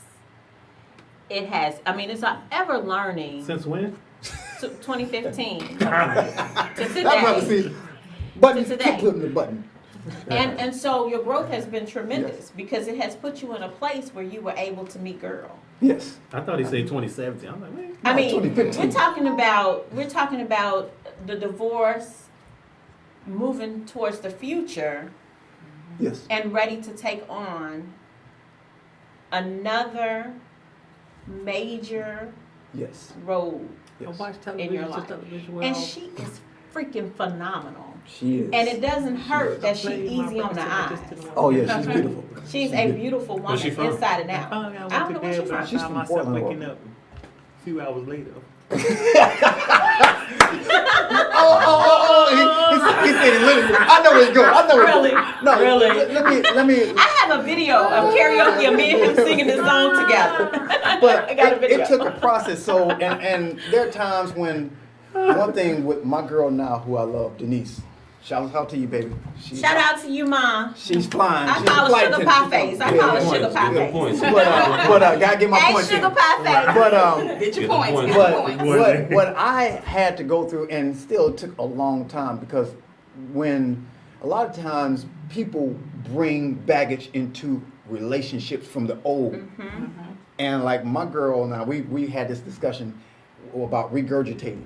Well, and one time she had to check me. She says, "I ain't her." And that's Because it. I said that, like, oh, so this, and even though this poem was written just about 2 years ago, there are times when sometimes I look at it and like, okay, that's past. Put it back. And so it goes back to what you were saying. It's about healing, and when you do not get healed from a broken relationship, male or female, then you try to go into a new relationship. You rush, because a lot of times we rush into a relationship too quick. Yeah. And then I it's agree like, with and you that. ain't healed. Yeah. You know, because there are times, sometimes when I still feel twinges from my ex-wife. Yeah, you do. It's called a soul tie. It is. It's called a soul tie. And there are times when I'm like, ooh. And my girl was asking me about it recently. I was like, yeah, sometimes, do you still care about it? Like, yeah, I do. But I'm not in love with her. You can still have feelings for somebody, but not in love. I don't know that those feelings that you Right. have It's for a not the person same. is It's gonna not the go same. away. It's not the same, but it's not the gonna same. go away. Right. I mean, It's you not know, the same. you shared a bond. I shared a bond. You know, it's suppressed though, and you right. you And have so to now, suppress it's, that. but another thing too, you have to forgive yourself. That's it. And Yep. you know, whatever, you know, if she did some wrong or you did some wrong, whatever, you gotta find forgiveness. Yeah. You gotta forgive that person, then forgive yourself, and then you can say, you know what, I'm good now. I'm good. And then how you know that you're good is when you can talk about this person and you ain't seething talking about, oh, I can't stand him or her. That's when you know. That's keeping it real. Yeah. A lot of people don't get past that point. They still talking about somebody 20 years ago, Yeah, 10 they years still, ago. they still Let it go. on. They Let it still go. on. Yeah. When Let you're it go. talking about something from 20 years Years ago, ago. even 2 years Years ago, ago. if you in a new relationship, Relationship. Yeah. Oh, last month. Oh, last month, you know. Oh, she did this. I remember when she did this to me. Like, look, you can't change that. You can't, you know, 2 days. I can't 2 change days it. ago. Right. I can't change what she did or what I did. But I think All a lot do of is times too is that we, in relationships, we're so quick to point the finger at the other people. You know what We I'm are. saying? We're We so are. quick instead of accepting responsibility. You know what I'm saying? Because we play a role in that so much Yeah. that when we start to learn to accept the responsibility in the role that we play, because yet still we're still kind of broken from the way that we grew up. So I got something that I don't write poetry, but I got a story that I wrote. You got a story? You got a story? Here you go. Want to hear? Here you go. So mine is about growing up as a male child. You know what I'm saying? And so it kind of represents the essence of society. The parents that are supposed to teach you and how you see yourself. Are we gonna need a napkin for this? Yeah. Do you want to share my napkin? Let me let you I share don't need mine. no snot tissue. I need a little napkin. I want to give you the piece that I was just weeping on a minute ago. You just gotta make sure. I'm gonna use my eyeglass. I mean, brother gonna use this shirt. Wait, Okay? hold on.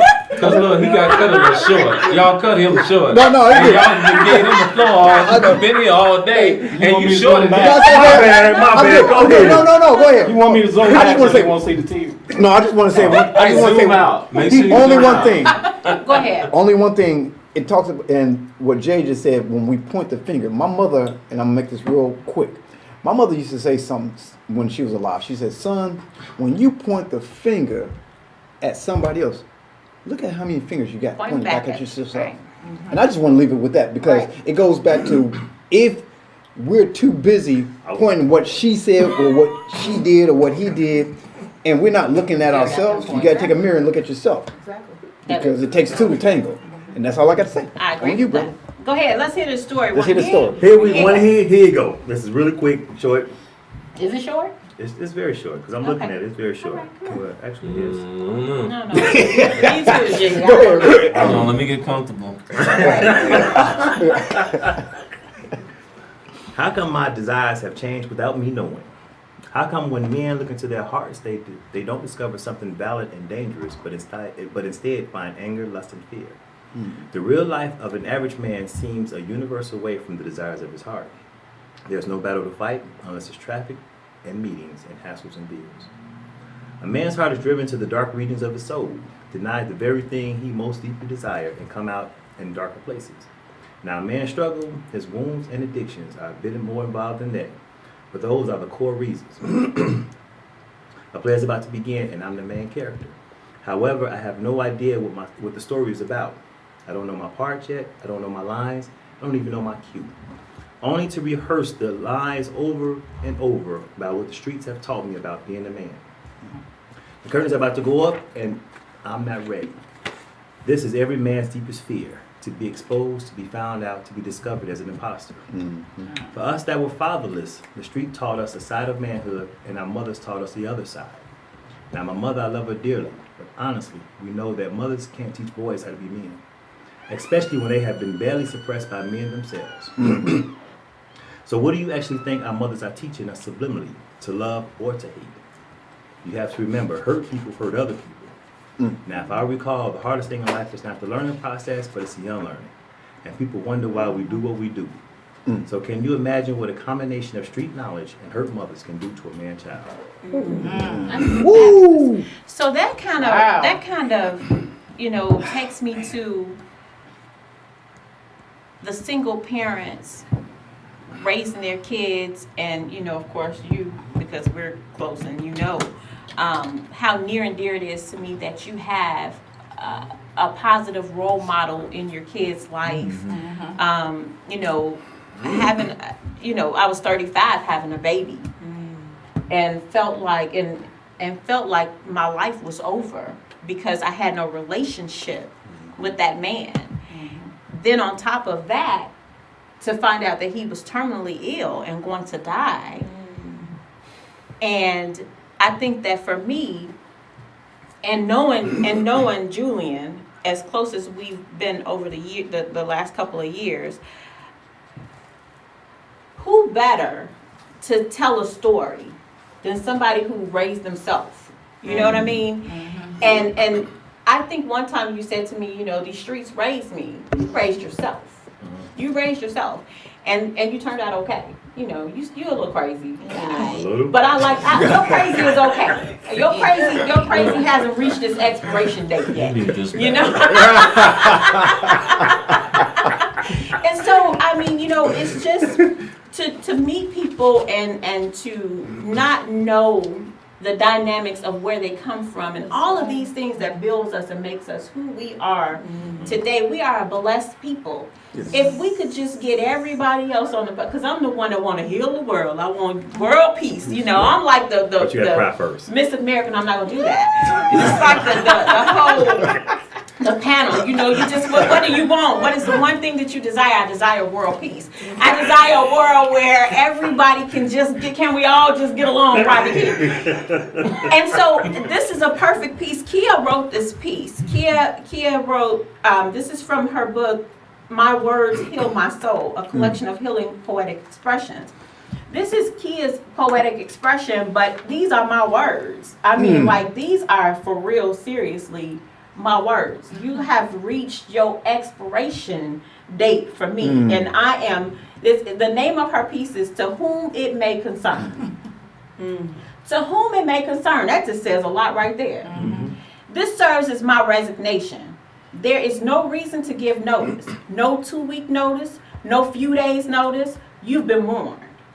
I've expressed my desire to be treated a certain way. You've been given a probationary period that you couldn't complete. Your attitude and actions have shown me just how much you didn't want this position.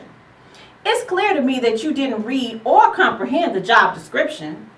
Let me be clear. That was my words. Let me be clear. I know I'm not perfect, and I too have flaws. However, my flaws are open like a new cut or wound. I can understand your wanting the position and feeling qualified. I too have had aspirations of applying before qualified. I've taken the time to study though. I concentrated on me and learned to understand who I was and, more important, who I am. It is also important that I express my disappointment in your lies in your interview. The way you answer questions and even your references were all deceitful. As management, it's partly my fault. You see, I realized I did not do a thorough background investigation. Nor did I pay close enough attention to the signs of your disqualification early on. The inconsistencies and failure to improve over time, there should always be increased, better work product and growth in any position. At the review process, I usually marked needs improvement or satisfactory. I do not believe this is an acceptable rating. Since your last review consists of needs improvement or no growth in this area at all, I'm afraid this position is no longer available. I resign from the position of being your friend, your lover, your family member, your acquaintance. I have been committed, loyal, and loving toward you. I may have made some mistakes, and I may have also even failed at some things. In this position I've held with you, though, it's over, complete, finished. There is not one bit of love lost either. This, my friend, is goodbye. No other documentation is needed. Signed, management. I'm gonna drop the mic on that one. That's pretty awesome, Kia. And it's so fabulous because I mean, seriously, I don't do poetry, and I do, but it's not For the sure. way you guys do it. For sure. I'm sure, but I write. And I do feel like the healing comes from when you can give something closure because it has you go. lasted past its expiration That's date. it. I like that. And sometimes, and it's not even to say that those things that are past the expiration date can't be revived, Yeah. because I feel strongly about anything you want to have, you can have. Yep. And so it can be revived. But sometimes you gotta let old things die. Yes. You just gotta let them Yep. die and call them what they are. If it's over, it's over. Yep. Now you get a clean, fresh slate and an opportunity to do it better than before. Yeah. So I think that's pretty cool. Yeah. Well, that's interesting. It's pretty cool. All right, you Very gonna good. read your piece? Come on. What? Okay, let's I go. posted a comment on there. I know you gonna read it. Yeah, y'all do that. It was a blog. Do you want G to read it since he's trying to pass? Well, He's trying to back we up. can let G read this So right. everybody That's read something the I wrote piece, right there. Okay, look, That's what I wrote I'm right not. Look, okay, let me get this out the way. Y'all talented. You're Y'all talented. poems. You Hold You on, are. hold on. I don't do poetry. I don't even pretend to do poetry. I'm not gonna sit up here in front like I do poetry. Look, sometimes, like y'all say, you got to know your boundaries. And this ain't one of mine. But you Now, can I read. can tell you a story, But you can read. but I can give you a good story. Okay, well, give us a story. Tell us a story. Uh-oh. Tell me Let's a story about a man named G. As a kid growing up, my dad was a preacher, and I never could I always used to ask my mom, like, Mom, my brothers like Noah, Titus, everybody got this name, and I was like, why in the hell you name me Janavo? And I could never understand. I've been granola, Jehovah. Didn't know. Like, Why should I look, say that is look, and I've never been a poet. My friends say I'm funny. I don't think so. I just feel like I just be me. Right. And that's it. And I think a lot of times in life, people try to be something that they're not. People want to be like a poet. I ain't about to get up here in front. You ain't got to snap. The only thing I'm trying to snap True to is this yourself. chicken wing in my mouth. That is the only thing. Look, I ain't trying to yourself. snap. I love it. What's But happening? I think that for me, it's like growing up in a big household, and we didn't have a lot. My childhood friend, who I've been knowing since 5, he lives here now. And he's had to explain to my son, this is the reason why your dad is the way he is. Because I love my son. Like when he was born, yes, I was all down in there. You were. Like, look, oh my God, I'm glad I'm a man. But I never wanted kids. I never wanted children. You know, she wanted a kid. She planned it. It was like, okay, she wants a baby, fine. But I was just like, I would never, because I knew what it was like to be without. The whole sharing thing, I can't understand not sharing. For me, because like she said, well, that option. I didn't have that option. Because guess what? When it's time to go to church and somebody got to get ready, even though we didn't have a lot, you can ask all my friends that live in our neighborhood. My mom still fed everybody. Yeah. She still did what, and through all the pain, I'm a sunshine person. I like to bring in the sunshine because I'm not a clown, but I like to say, look, scars are beautiful. Right. The scars that you have are beautiful, and you have to accept them for Right. what they have, because that was pain at one time, but you're alive. Yes. You can't feel pain when you're dead. When I know my brother that's right. died, that was probably one of the worst. My father passed, but when my brother died, it's probably the worst time of my life because he's actually my stepbrother, but he's always my brother. And we were in the hospital at the same time. Oh, wow. I got out the hospital, he got out. He chose not to go back to the doctor. That was his choice. And we, like when people say, well, I'm going through this pain, or I'm going through this, you're choosing. Yeah. Just like with my children, I choose not to snap out on you sometimes. Right. Because sometimes I know how my father was. And my father was a military guy, probably suffered from PTSD. And I know what he was like. I won't even go into all that because I think a lot of times we always talk about pain, but a lot of times we need to bring in the sunshine. We do. Because even on I a agree. cloudy day, I agree. look, I love it when it rains. I can walk in the rain. Because with that rain brings beautiful flowers, brings life. Because water is life. We can't do nothing without it.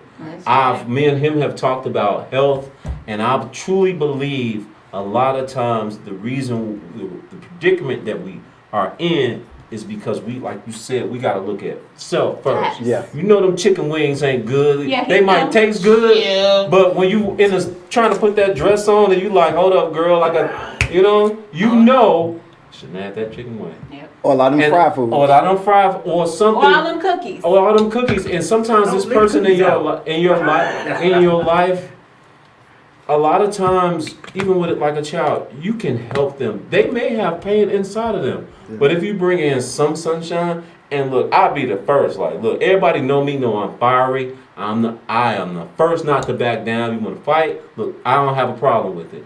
But I've learned that when you bring in sunshine, it's hard. It's very hard for people to say no to it. That's right. One thing as a people that I'm not even talking about black and white. We don't hug anymore. We don't hug. A lot of people, I'm saying collectively, we don't hug and we don't embrace. We don't, do we? We don't love each other. and we don't love. I'm saying people. I'm not talking black, white, Just anything. period. Like people don't give. People always think the people doing the free hugs thing are crazy. They be like, what is wrong with these folks? Right. But a hug.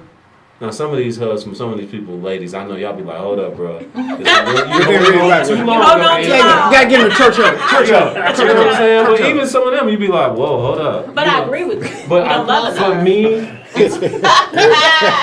Freaky Dicky over there. Freaky Dicky. for me, I'm gonna be driving them Meals on Wheels. He ain't gonna never get a wife. I promise you. I'm gonna be doing Meals on Wheels deliveries. Go ahead. I'm sorry. I just think that people, for me, I mean, I grew up, my family wasn't perfect. My dad wasn't perfect. I tell my son, I'm not trying to be perfect. I'm trying to be the best parent for you. That's it. And I can only be the best person. And I know that I can be somebody's sunshine. I know. You know what I'm saying? Everybody's It's somebody that can Everybody's impact your life sunshine. in a positive way in any aspect of whatever it is you're going through.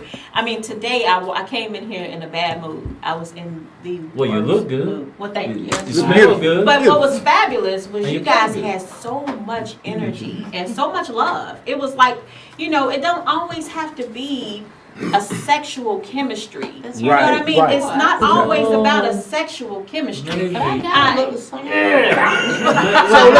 a minute. Let's talk about that. Let's talk about that. So hold on. That's a good question because let's talk about that. Men and women being strictly platonic friends. That's a whole different topic, right? But there. that's a good one. That's a good one. But We it's need to- definitely a topic that needs to be discussed. Yeah. Because let me tell you something. You can have these boundaries all day long. And you can have your significant other all day long. But I don't care how in tune you are, and that person can be your best friend, your lover, your everything. You need an outlet. There has to be somebody else that's your person. Because when that person is getting on your nerve, you do want to be mature and you want to talk to Right. them about it. And you want to share these things with them, and you have a charge to do so. You got a charge to make your relationship work. But you always got to have an outside person. And so that, how outside? It just depends. You know what I mean? Like, I like animal. I say this, the man who comes into my life, that's in my life, he has to be able to accept every aspect of my life and But respect do you think that I won't disrespect him. No, but I've heard everybody talk, and this is my thing. I think that a lot of times that we have to. It's kind of like having a puppy in the backyard. The puppy knows no boundary. Kids know no boundaries. When we did the whole sharing thing, like kids will walk up and be like, "Yo, man, let me have some of your pizza." They Blah do. blah blah blah blah. Right. You have it before It you seems even right. say something. As It's I'm not not. saying as adults we know diseases and stuff like that, but we become so so me, so this is my space. You know, when you go to different countries, like everybody's saying they're going to different countries. Look, This personal space. Oh yeah. Yeah, it is. And you be And like, I'm hold on, big dog, on you ain't got that. no deodorant on either. I'm big on that personal I know, space. me too, Christy. I'm You big know on what I'm it. Give me 50 feet, baby. Give me 50 feet or Hey, else. it's only 3 feet. No. It's not 50. But he You does. only take 3. But what he's saying is we've lost our sense of community. It goes We back have. to Connectivity. connectivity. Yes. We Because have- it's- we're too busy doing this. Oh, we're yes, too busy. technology. We are siloed because of so much But also, a individuality lot is has good. happened, you know, Right. that's created. Individuality is Technology. important. Well, I That's think a what lot has Evolution. happened. We have Technology. allowed Yeah. it. We could say it has happened. Whether we but- allowed it or not, No, no, no, no. It's And it's happened. No, I'm not saying that, but I'm saying, yes, it's happened, and yes, you have allowed it to happen, but you can change, like we said, you can open the door and close the door. When we talked earlier, you can open the door and close the door. You have a right, when you go into the bathroom, you can either leave it open, or you can close it. You let whatever you want in, and you let whatever you That's want in true. out. Sometimes you have to leave that door open, and you don't, that breeze that might go I'ma throw some you know what tissue I'm across saying? the room You know out. when you go into Colombia or something like that? I'm going with my girl. I'm going with my girl. I'm gonna have my shades on. I'm gonna have my shades on. Look like this. Looking like You know this. what I'm saying? Baby, what you looking at? Nothing, baby. Wait. Nothing, baby. His Nothing, neck baby. gonna be stiff. She's gonna be like, boy, you still got your I know, right? You know, but I gonna be just like think this. that you just, like I said, I've never been a poet. I just like stories. I like people to tell who they are because everybody has an experience. There was a great man, which I met a long time ago. Shannon Sharp, I listened to him. Sometimes I just listen to him. He said this best. You cannot judge a man because you haven't look, not just walked in his shoes, because everybody got Look through shoes, his- yeah, but you through his haven't eyes. looked through his eyes. Amen. And that is part, as a man, I can never understand what it's like to be a woman. No, you No, didn't. can't. I can never understand. I don't really know if I really want to, I but don't know. I love being me, and I think I'm a not lot want of some free times, drinks. Funny, and then JK said that he was I feel like I'm closer. My personality is closer to a man's personality than a woman's. That's how I feel. Wait. That's how I might feel. get to. I feel like I have so many dude traits that I mean I don't know. I She feel don't like cry. I feel like I understand wait, that tissue and I kind of close relate. though. You ain't used it I yet. relate. Well, no, hold on. A man will cry depending on Yes. what it is. You know, You will cry. Look, don't as get it a wrong. man, We don't get it will wrong. cry. We will cry, but it's got to be something like over my kids. I'm gonna cry. And we, But it don't even Listen, have. behind my closed mama, doors. when my mama Look, it died could last be year, I closet. cried. Look, we cried. Look, in the shower, you be like, but why you in the shower so long? You be there crying. Look, It depends. sometimes Loss. it depends. Something and we lost. might not cry. A lot of times we'll do, like, when we talked about with the Eleanor thing, like, I will get up and go for a drive. Okay. And clear listen your to some head. to clear my head I do because that too. a That's lot me. of times, That's right? me. I A do lot that. of times, I do that. everybody doesn't have to Like cry that. because I tell my son all the time, son, like and his mom doesn't like it. Why are you crying? Okay, when you're crying, what can you see? What can you see? What Not can you see much. when you're Not crying? much. You can cry later after it's over with, but in that moment. Get through it. You know, that's why men always say, don't be crying like no girl. That's At me that all day. moment, what can you do when you're crying? Your body is totally wrecked at that time. You can cry later and say, you know what? I'm gonna get over this. It's just like a sore. It's gonna heal one day. It is going to heal one day. Right, it is. Depending on what it is now. You know, you But might you want to gonna get cry. that checked out. What I'm saying, like last year, I lost my mother.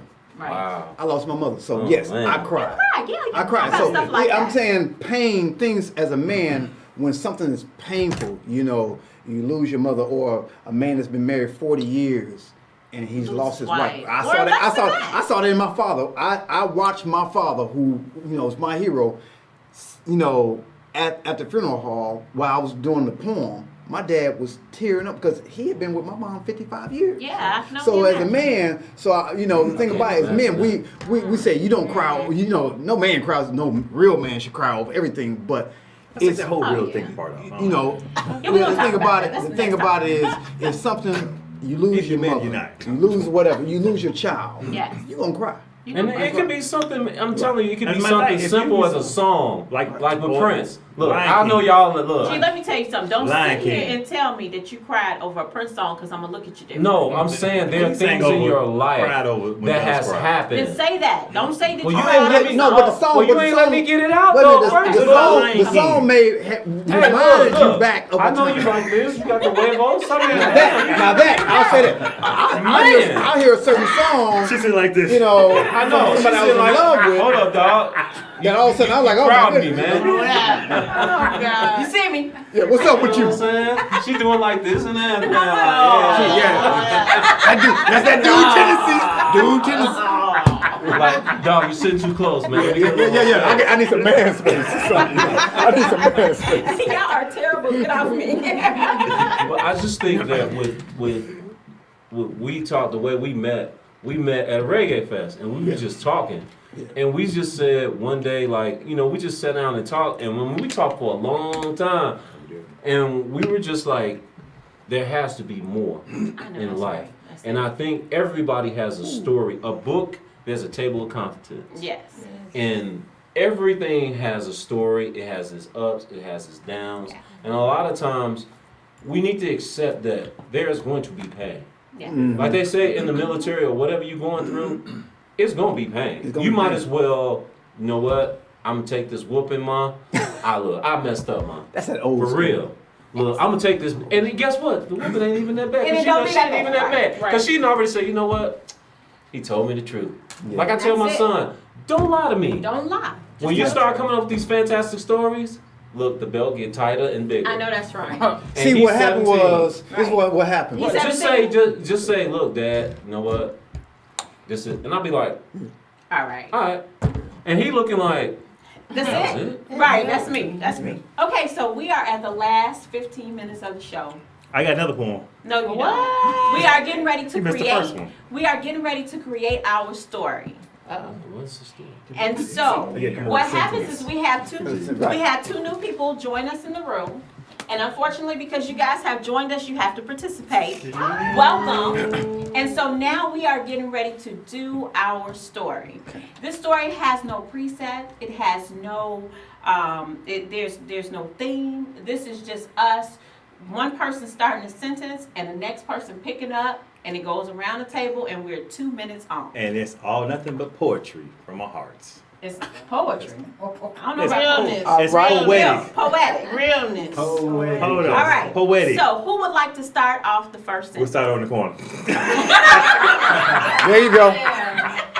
Since So they're then new what's our again. direction? Here. And so, No, I'm sorry. We're gonna start with DJ DJ Buttons. Buttons. And DJ then we're gonna come Buttons. around. Do you wanna be last? Hey, I don't know Mr. what I'm doing, but I'm very. DJ. listen, you'll TJ. pick it up. It's I easy.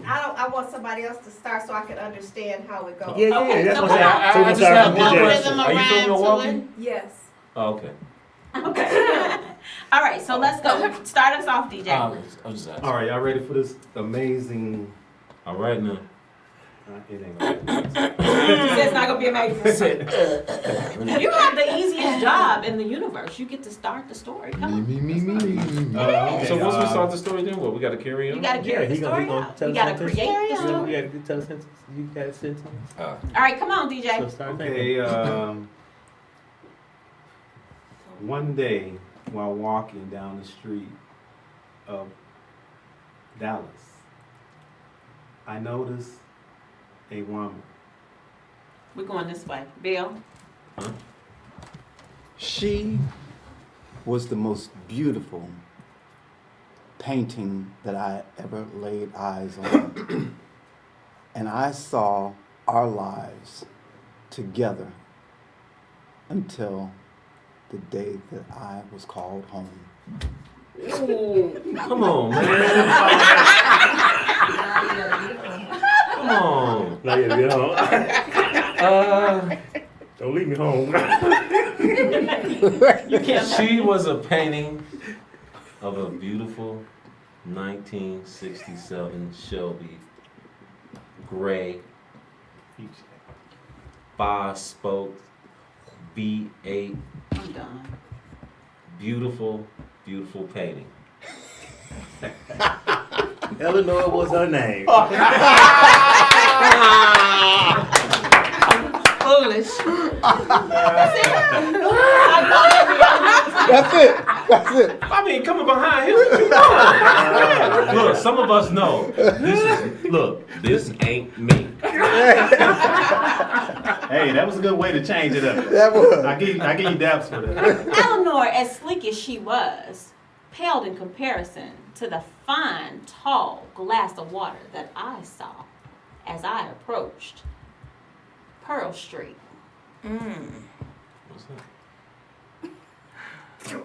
Pearl Street has many, many dimensions. And Eleanor, yes, as fine as she was not as graceful and elegant as she should be on a day like today when it was dreary and raining and doom was amongst the people. Okay. Come start. You went dark. Come on. Come start. These guys are a hot mess. They showed a picture of Eleanor, by the way. She was like, damn girl. How you doing? Eleanor has just pulled off Pearl Street and is about to take a long ride to see her king. TJ? You? I need to come It's closer. my turn. Okay. And as Eleanor pulled off, she was stopped by the police. I get a ticket.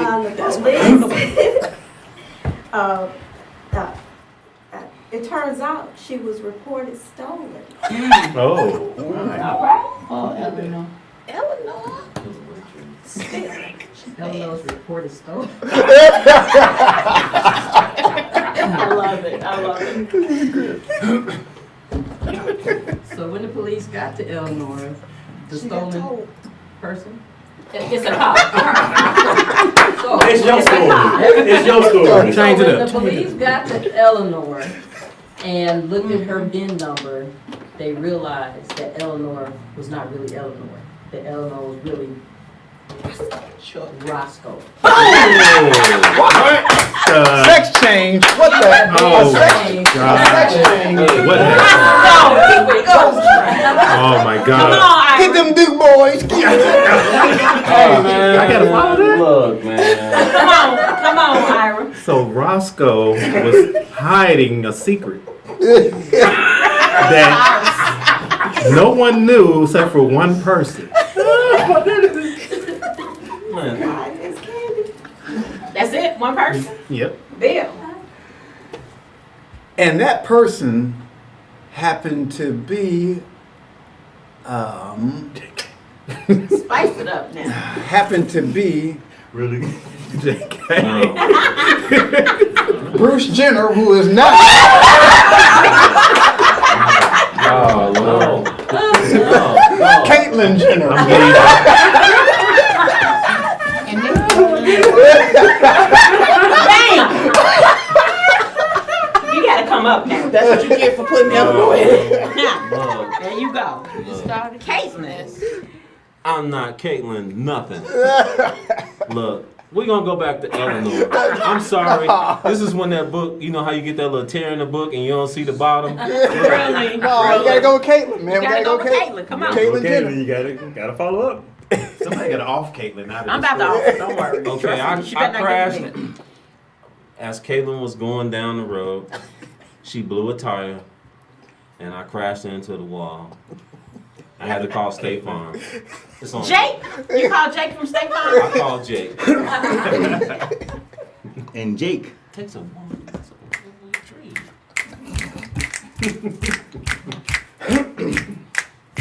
Arrived.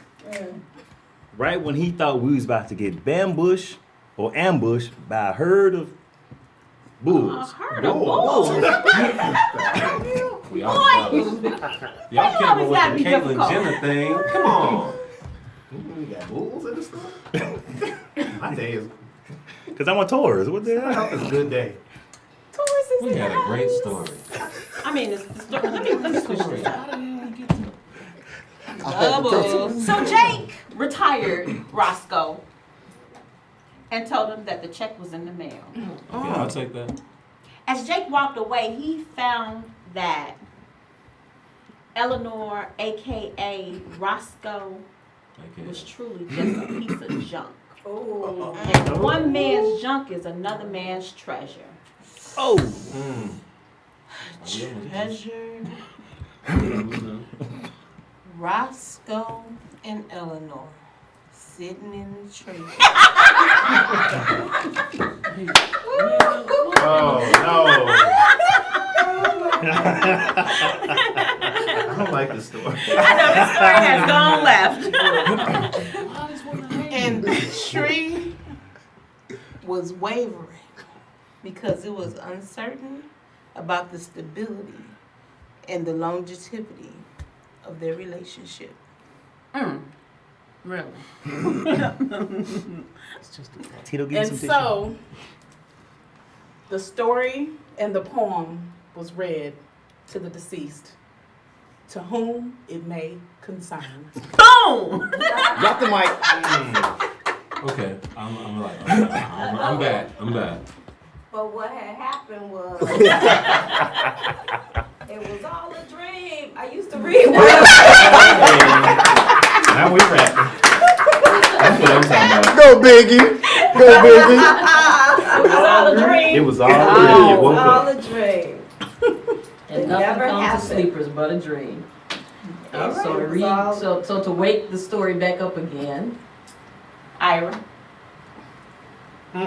After awakening, I found I was in a place, the sunken place. Oh, no. The drunken place. The The sunken sunken place. place. Did y'all see that? No. What's that? Get out, the movie. The sunken- And Oh yeah. when I awakened again, I was tied up in a bed. In a bed. Bill, All right now. you was tied in a bed. This is Man, look. they are doing the most. And Put a then twist in the I thought to story. myself, I am really stuck in the matrix. And then suddenly, I saw Trinity come out I watched too much TV. I swear. with her black skin tight leather suit on and says, "You are the new Neo. So let's fly away." All right, come on, fly away. G. Man, y'all putting a lot of pressure on them, brother. With all these, look. As we buried Eleanor, Go back to Eleanor. Eleanor, no. I'm Gary. Can I tell my story? What's the girl name again? Trinity. Trinity said, "Go ahead and cry Oh no. and dry your eyes, Oh, but I have something for you that's very special." The blue She pill. brought out Christy, Aww. the crazy Cadillac. The crazy Cadillac. The crazy Cadillac. Don't you dare. Don't get choked out. Crazy Cadillac. What happened in the crazy Cadillac? Oh, he gonna go It's there. about to get crazy. In the crazy Cadillac. In the back seats of them caddies. I don't see nothing wrong with a little bit. Oh, we can stop. Sometimes just being able to look in your rearview mirror and see 10 toes plastered against the back window. Went there. I'm done. Y'all now, y'all done. Are you done? Freaky dicky. Freaky dicky. 10 toes plastered across the back window. Christy don't go out like that. That's not even the type of cat she is. As sleek as she may be, and as fine as the morning dew, Christy decided that she was going to take a ride with Trinity and Neo to the other side. This is the side where the sun don't shine. But Chrissy was painted bright. Bright as the sunlight and the moonlight. Chrissy had her own shine. And she didn't mind being casted in the shadows with her 10 toes on that back window. Oh.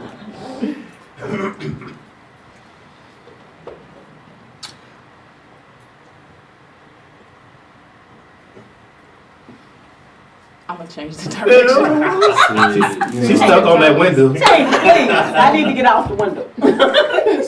Let the window down. Christy dropped those 2 legs down off the windows,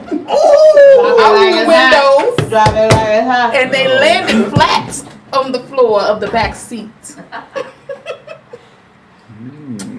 And she danced her way to her next escapade. Well, all right then. Well, all right then. Let's kick it then. And this is the way that we end the story. Oh. On y'all, End it good. 2 and out. And as she danced her way to her next escapade, she realized that she forgot her panties. Forgot her what? Draw? No draw? Still hot. No draws Friday. Christy beeline to the nearest Walmart.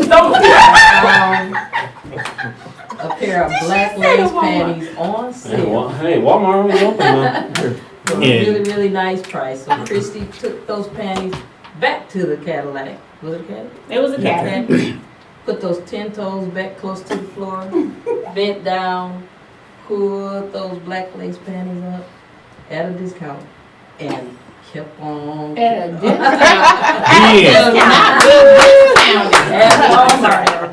They was on clearance. That was on clearance and at a discount. Chrissy's cheap as hell. Well, ain't nothing open They at on that time of night. collateral. They on not collateral clearance. Ain't nothing open that time of night. But legs. Walmart is supposed to- She might not need them for that. Okay, I know we still on, but look, I just want to say, Rest thank in y'all, peace, but Chrissy. Haterade is in the house. Come on now. Rest in peace to Eleanor. Never. Roscoe and Chrissy with the 10 toes to the back I'm window. not saying how y'all did. How Rest in women peace. would think Only that. women would not want to talk about a car. So when you talk about Caitlyn Jenner, Hey, I didn't bring up Caitlyn. You guys, we are so appreciative that you tune into us every Saturday and check us out. We are so blessed to be able to have the fellowship that we do. Every week it only gets better.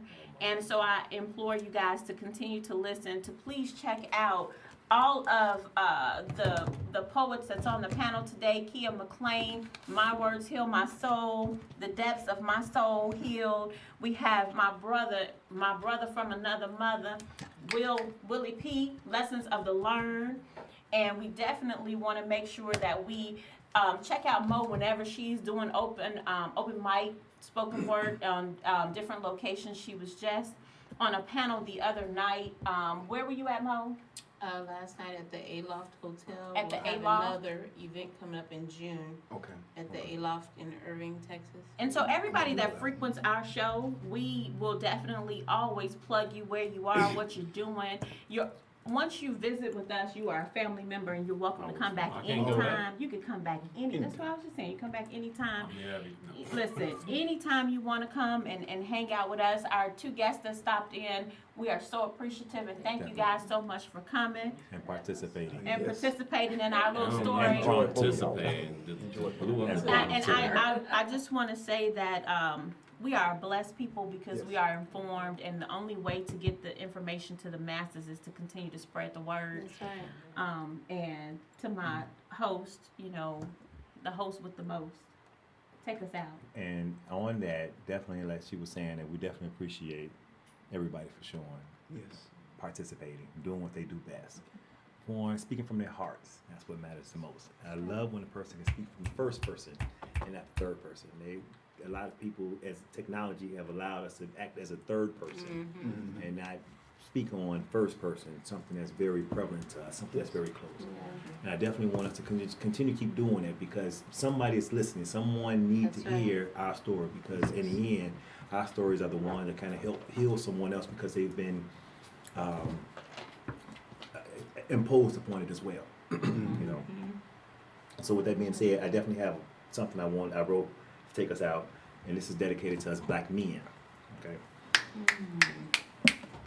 As a black man in today's society, we have been bamboozled long enough. We have been ostracized, beat up, condemned, rejected, and torn down by more races than any other race. And for what? We all have a story that could put us in one or two places, jail and dead. Whatever we did to survive, we are still living by that underlying code, pride. Now it's time to add another chapter in our book. As men, we have to start being accountable for each other. We can no longer continue to ignore the pain and hurt that we have consciously suppressed that others have done to us. We have to start trusting each other again. We need to establish a support system for one another. Before we can regain our rightful place in society, we must first rebuild each other. And with that being said, that's for us black men. And we will see you next week, same time. Same place. Yeah. Check us out. Great show, guys. You guys were fabulous. I have gotten a couple of emails about how great you guys' poems were, and I just am so happy that you guys were able to spread a little sunshine my way today. No, we all. I'm just talking. No, I'm done. You done? I just want to know one thing, y'all. Did you turn us take us out? I just want to know one thing, y'all. Yeah, I need to know. I'm going to say this. Where we breaking bread at? Because I'm hungry. I'm hungry, y'all. Where we breaking bread at? Yes, so can we take pictures? Well, I got another question. Okay. Caitlyn Jenner. I